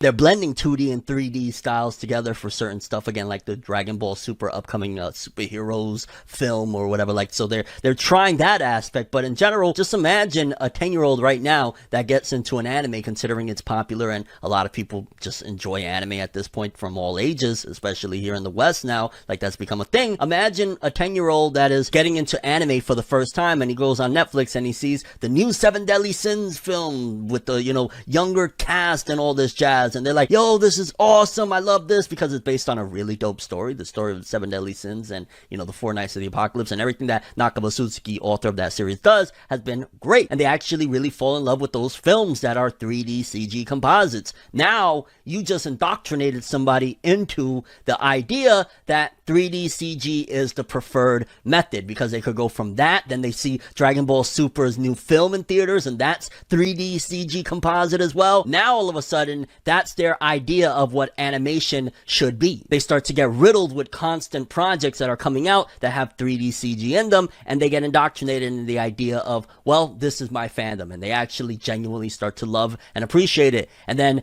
as time goes on, and that becomes more of a regular thing, 3D CG, and fans that aren't as hardcore into 2D or just in general anime as a whole, like us, they're probably gonna be like, okay, I don't really like what anime is becoming, I'm gonna fall off. I mean, it happens all the time. Whenever they change something drastically, fandoms fall off because they're like, that's not what I signed up for, that's not what I like. Oh, so you just revealed this is actually about the downfall of yourself. Yeah, you just pointed out how 10-year-olds seeing CG in anime now will find it normal and like it. And you know what that does? Create the whole cycle that you were talking about at the beginning of this video all over again. Even if you assume that your cycle is correct, which it's not, it's going to be the kid becoming an adult and liking this. And then guess what? That's the style that we're talking about. That will be the mainstream. The people falling off aren't necessarily wrong because they have a preference, but it's not anime becoming no longer mainstream. It's anime evolving and them not keeping up because they're stuck in their own ways. Well, I can't actually speak for people in general. I can only speak for your dumbass. So now you'll see less and less of the 2D shows that you love, the traditional animation style, and more of the 3D CG. And while that new generation upcoming will actually appreciate it, and that'll be what they interpret as anime, and I don't want to ever say, hey, I want to take that away, but it wasn't an actual organic way of it coming about. Basically, the industry is putting that as essentially their only option of, hey, this is what it is, and they're not going to want 2D. So as it goes on, you'll see less and less 2D shows, which will ultimately cut off a lot of the fandom, a lot of the popularity, a lot of the people that are into anime to begin with, and usher in this new generation, and 3D CG will be the standard, and fans like myself that love the 2D traditional stuff will be asked out, basically. Or 2D anime will continue to be a niche market, much like manga continues to be a niche market within anime.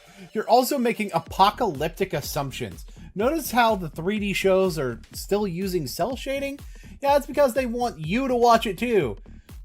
And you say that it didn't happen organically because people aren't being given another option when they are. Bungo Stray Dogs is right here, you know. And if you cut off a huge part of the market like that, that is where you will see the ultimate downfall of anime in mainstream popularity. Wait, you mean like how the original English edits of Sailor Moon, One Piece, and others cut it off from the adult market it was intended to have as a secondary audience? You mean like that?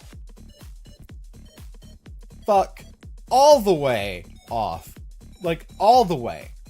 I love anime the way it is right now. Even some shows that may suffer from, you know, the budgets not being there to give it the best of art and animation, such as like the 7 Deadly Sins the last couple of seasons. Nevertheless, I would still always prefer that style over a CG composite that I'm probably just not even going to watch, just because it's not something that I prefer. So you're a baby then. Got it. And I know you're probably thinking, oh, Fenev, you being too dramatic. You know what I'm saying? That's never gonna happen. Well, it is way more at the end of the day about business than the arts when it comes to this. Like, don't get it twisted. As much as we appreciate and we respect and I'll praise the living crap out of a great show, a Vinland Saga, you know, Attack on Titan's first 3 seasons, and even 4, the writing is still great and all that jazz for the most part, up until a certain point, but we'll get into that another time, hey. But ultimately, the companies, it's about money. It's about business. This is why studios close down. This is why 3D is even becoming more of an option as things move forward, because with the popularity expanding of anime as well, one of the things is like, we don't have enough animators to actually put on these shows. And 3D CG, once you create the character models, you can have them do whatever, and you can use those models for 1 million episodes and not have to continue to redraw and redraw like you have to do with 2D animation. It's way more cost efficient. Except 2D animation already has cell shading. That's where the style that allows 3D models to have 2D animated looks to them even comes from. Hell, 2D animation has been involved in reusing assets all the way back to, you know, Sailor Moon's reused transformation sequences, or Dragon Ball Z's 3-frame fight sequences.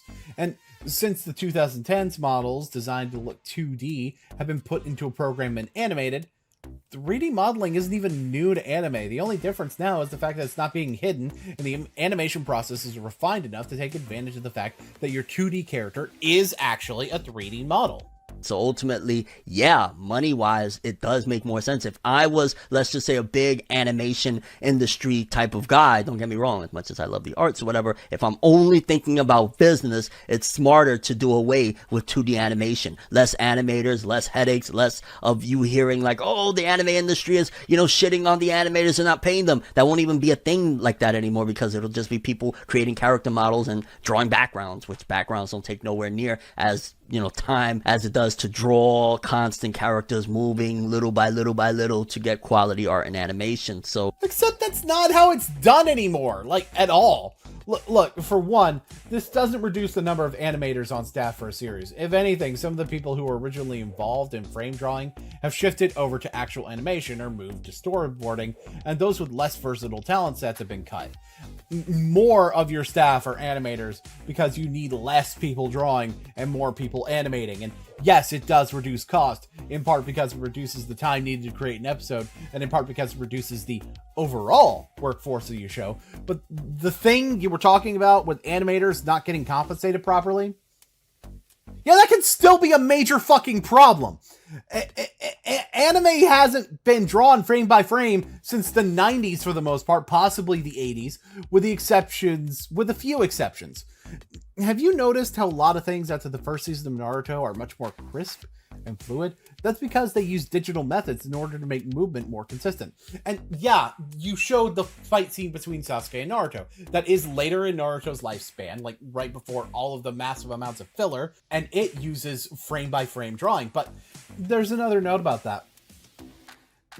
Did you notice like inconsistencies in some of the characters, like during that fight scene? It's part of what gives that fight scene part of its character, sure, but it's a lack of quality, and this results in an improvement in quality, and probably a lot of cases of that which you don't even realize because you pretend to understand the process when you fucking don't. Yeah, business-wise, if I was a businessman in this industry, I would probably be salivating at the thought of getting rid of 2D animation. It just makes more sense money-wise. But the fan in me, and I'm sure a lot of people watching this as well, just shudder at the idea of, oh my god, 3D becoming the actual standard. Like, 20 years from now, it might actually happen. Right now, we could be in the early 2000s, in the Dragon Ball Z era, as all of these 3D shows are starting to come about, and 20 years from now, we might actually see it come to fruition, and that might be the thing. And hey, it is what it is. If you enjoy 3D CG, I'm not here to tell you that you're wrong. But you are here to tell me that it's not anime, and it's the downfall of anime, because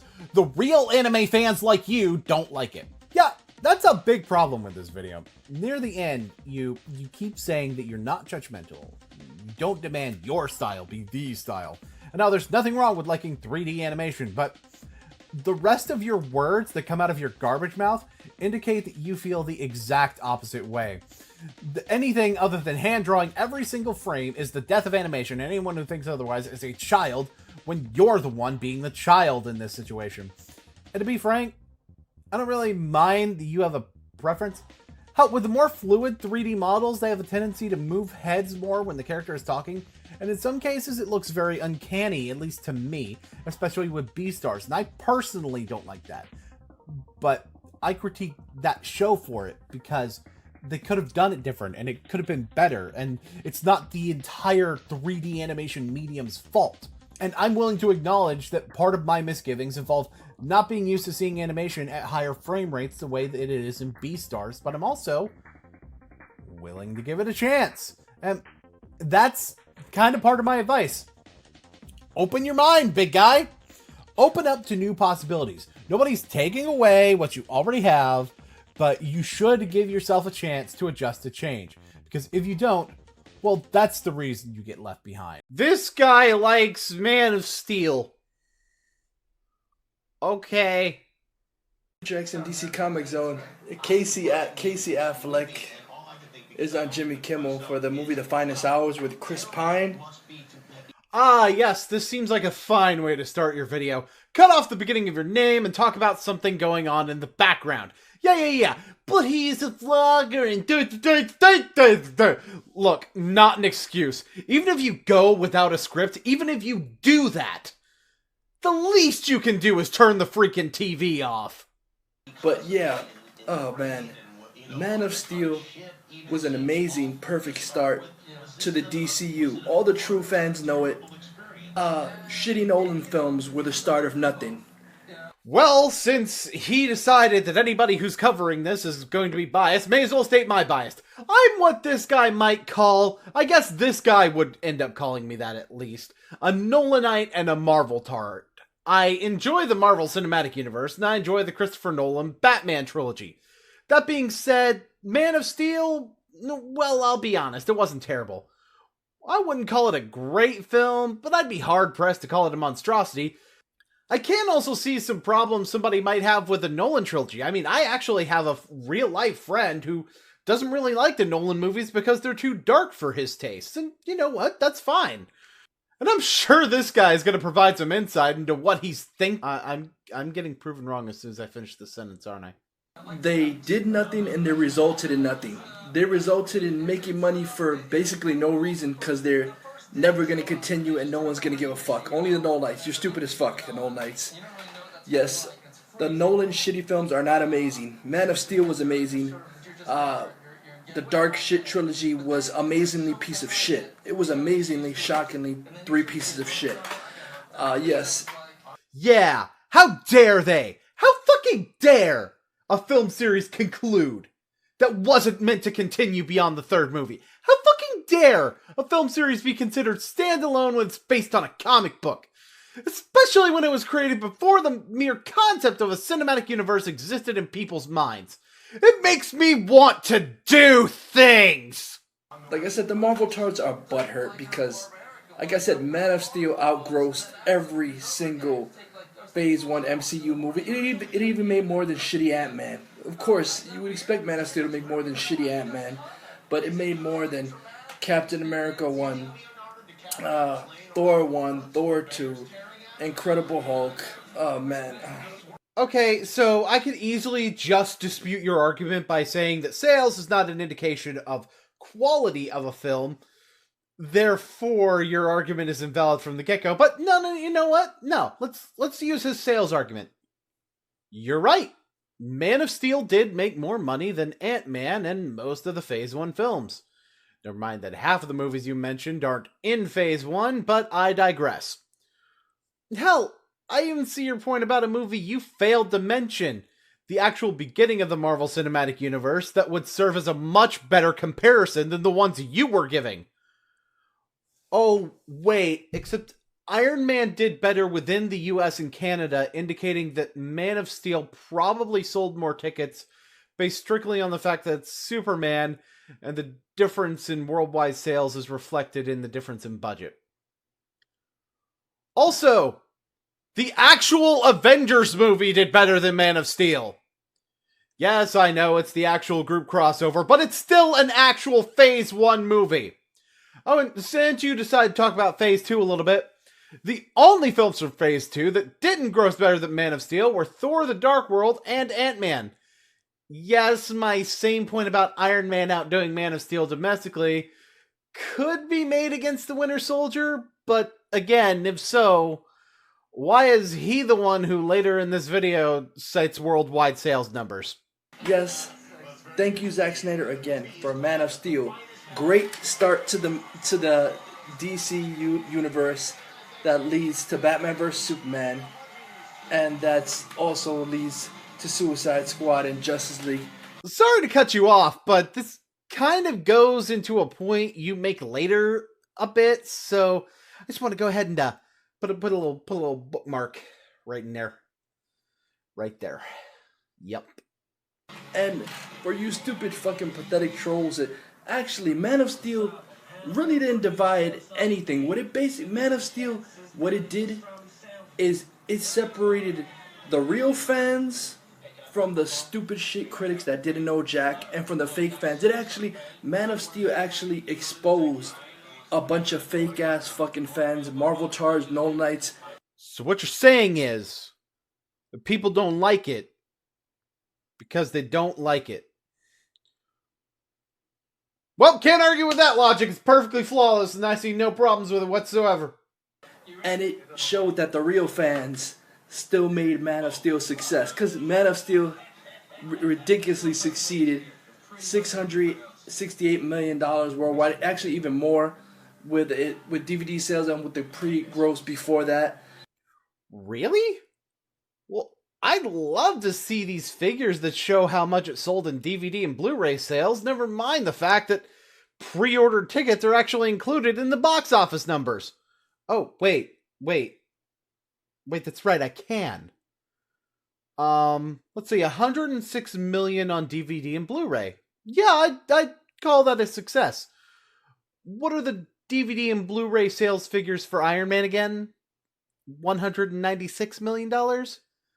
Huh, it's weird. According to you, though, that movie's shit and shouldn't sell better than Man of Steel because it's Marvel.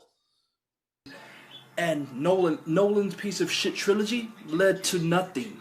It led to nothing, because the trilogy is dead as a doornail and will never continue. But it wasn't supposed to continue anyway, so what the fuck am I talking about? That's what you were gonna say, right? You know, because that would make sense.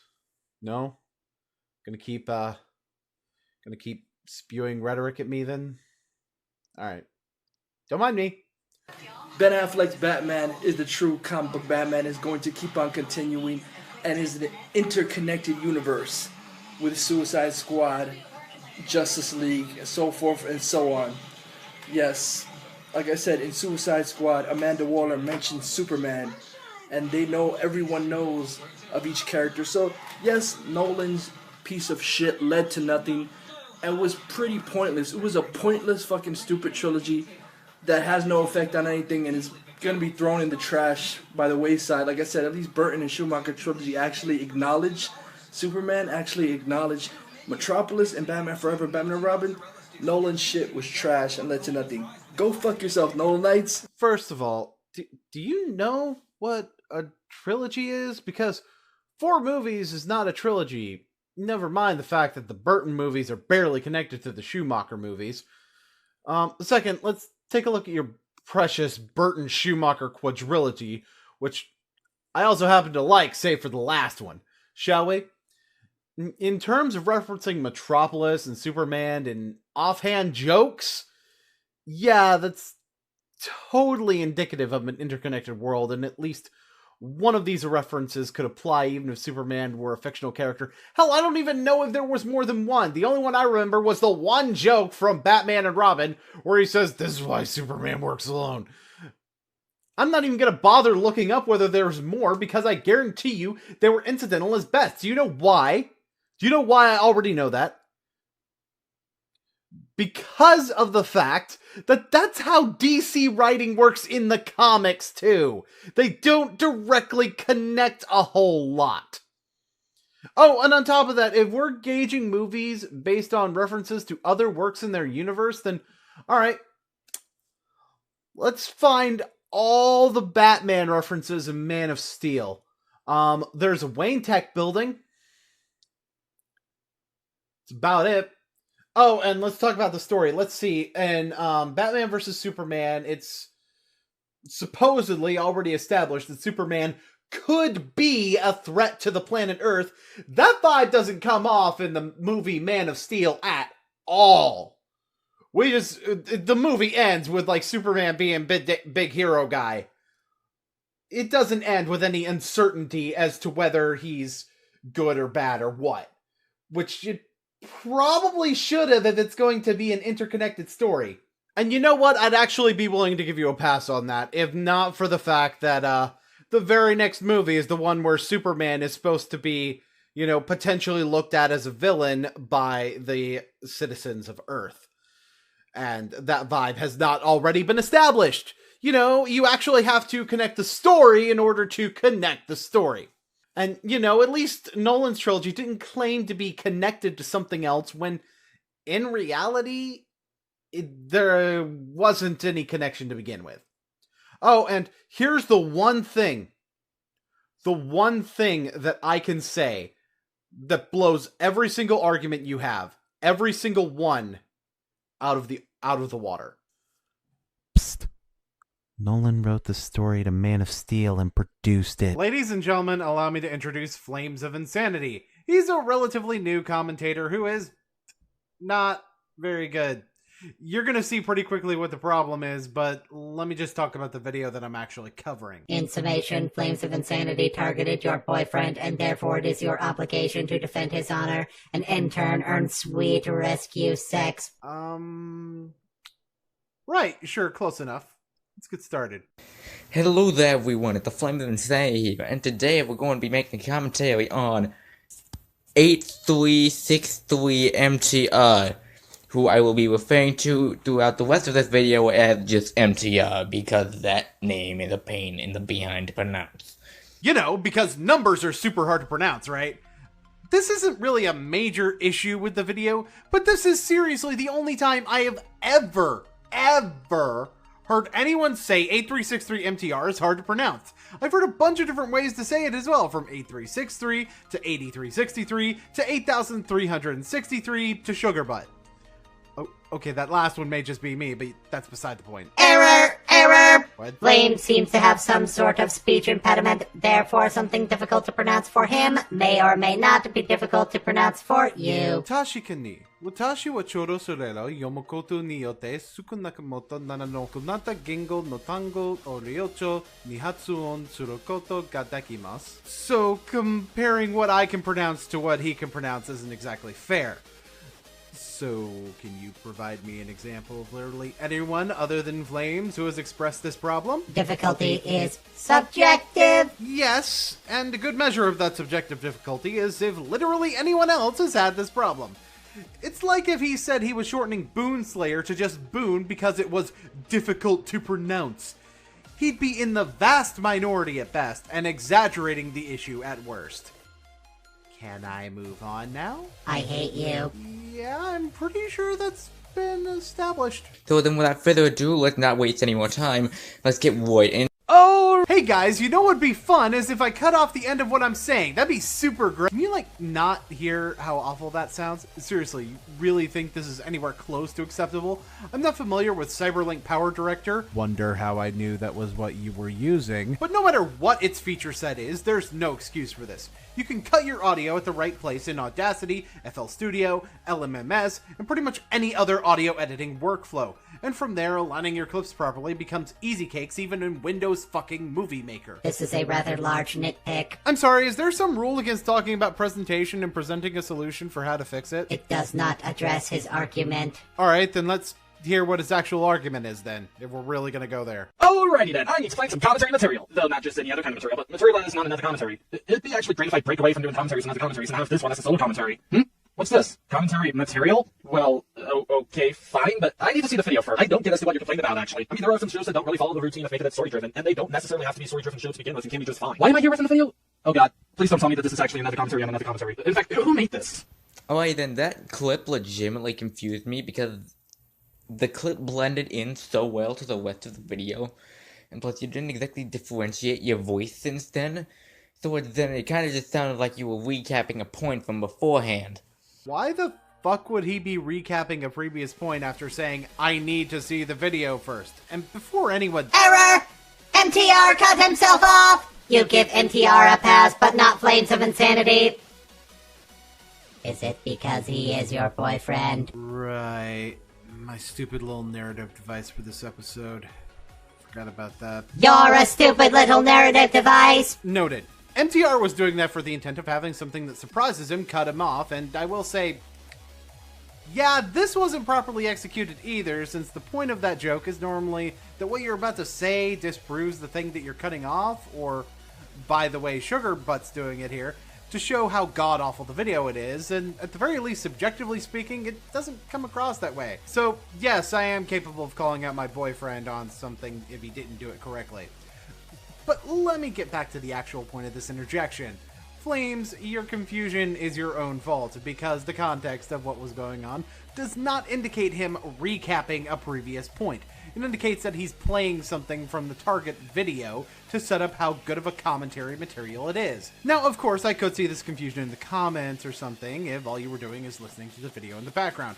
But it also shows a full video inside of MTR's normal background, and previous avatar images that had a background went to the top and the bottom of the screen in full, creating a disparity between the two incidents that, although you're less likely to consciously notice, the fundamentals of cinematic presentation will show you does trick your brain into registering them differently due to the two images being framed in a different way.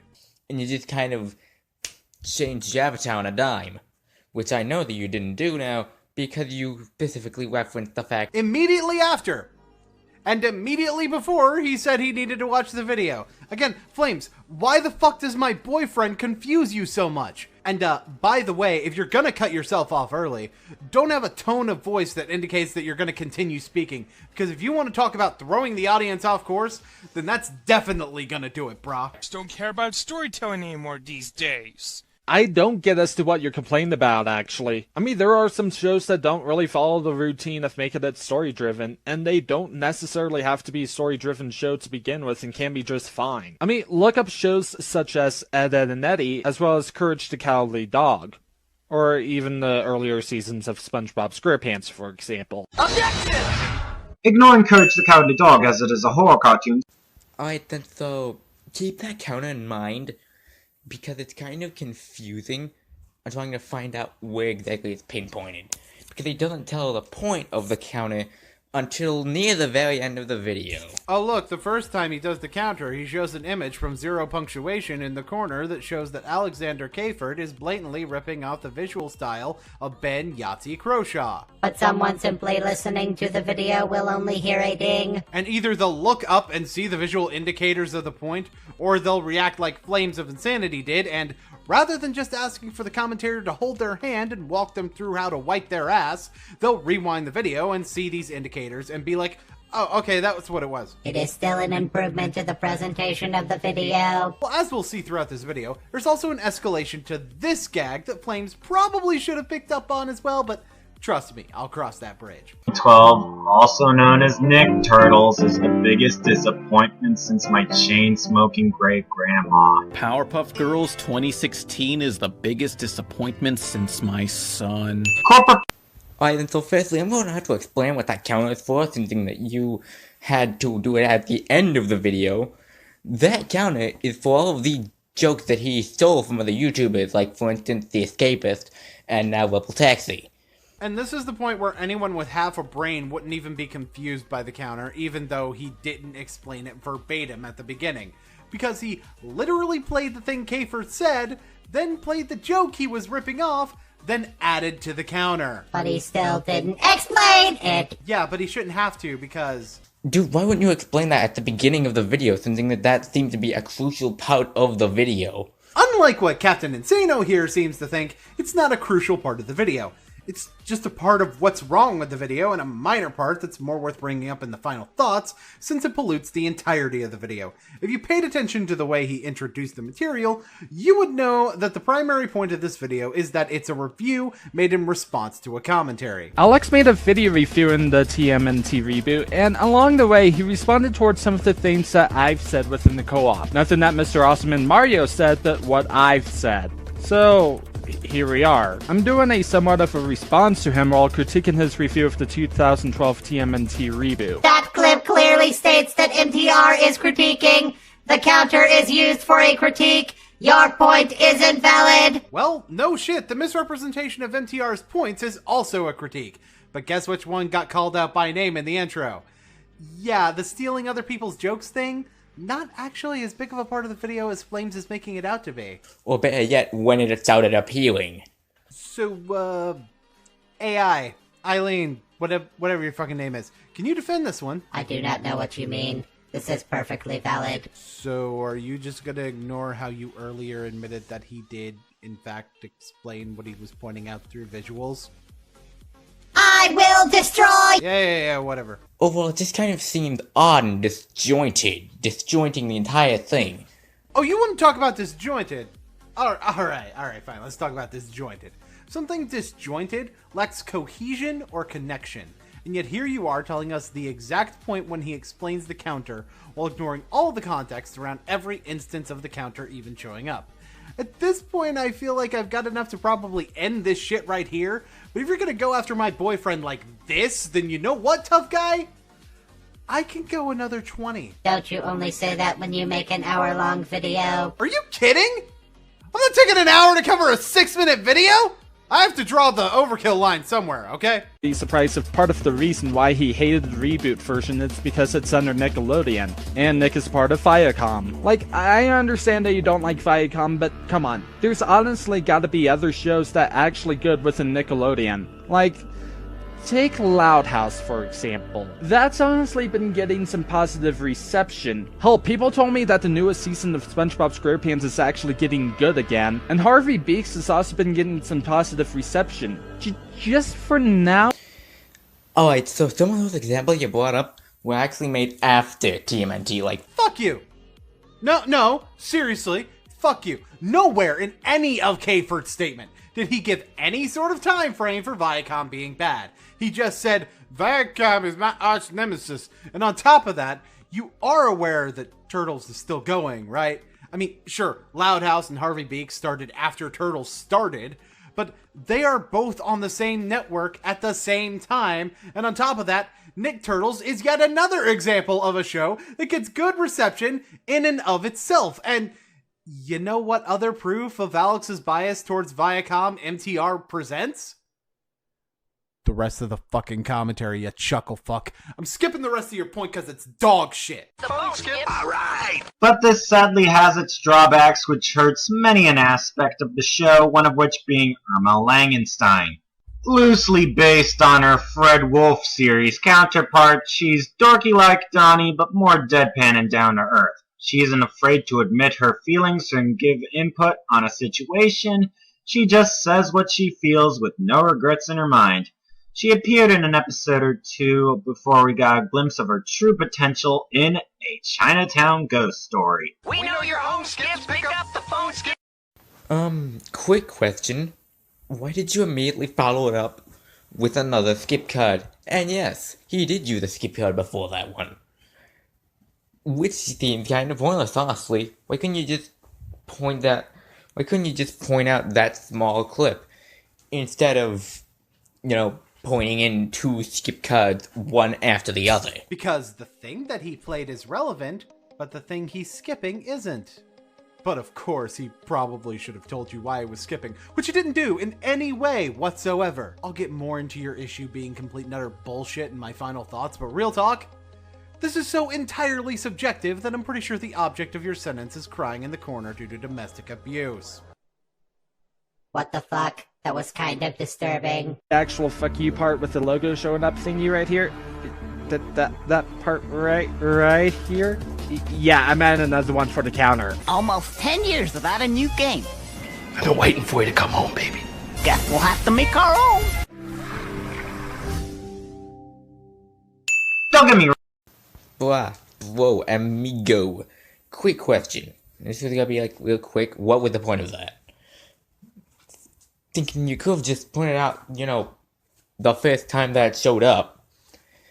Kind of like your little counter thing, which by the way, you still haven't explained about yet. I want you to stop talking so much right now. No, really, I'm serious. You're the absolute worst. Actually, no, hang on.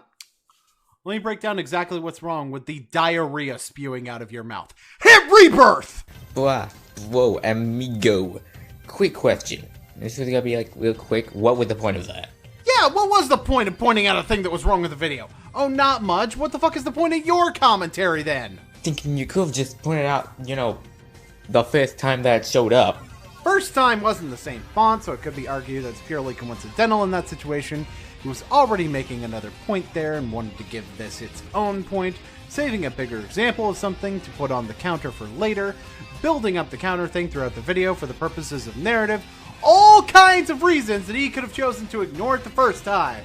And this is without me even fucking asking him. Kind of like your little counter thing, which by the way, you still haven't explained about yet. Repetition is the key to go fuck yourself. Repetition is the key to go fuck yourself. Repetition is the key to go fuck yourself. Repetition is the key to go fuck yourself. Repetition is the key to go fuck yourself. Repetition is the key to go fuck yourself. Repetition is the key to go fuck yourself. Dude, it just kind of sounds like you're bringing in the counter for no apparent reason other than, whoop, we need this meme here. Except it doesn't, because the fact that he's not using the traditional setup for a counter like this shows that he's thinking about ways to play with the formula of adding a counter to a video. Your very complaint about the counter proves literally the opposite of what you're trying to say here. He goes right into his final thoughts from here, so let's get the rest of this dumpster fire burned to the ground. So it's then final thoughts time. Whew, boy, where to begin? Alright, so a lot of this video just kind of felt kind of iffy when it comes to the scripting. Okay, but how though? If you're talking about the overall scripting when you've only covered 10% of the video and very little of what you had to say had anything to do with how the video was written, then you can just fuck right off set. Most of your complaints throughout this video come down to you giving him guff for presentation, be it the skip screen issue you had, I bet you'd hate Boon Cannons 29, or the thing you're about to address again for the 5,000th time, or even getting onto his intro for the way a clip in the video he was covering was presented, which, newsflash, that wasn't a scripting issue, it was an editing one. Not to mention of the fact of you don't explain crap when it comes to the counter.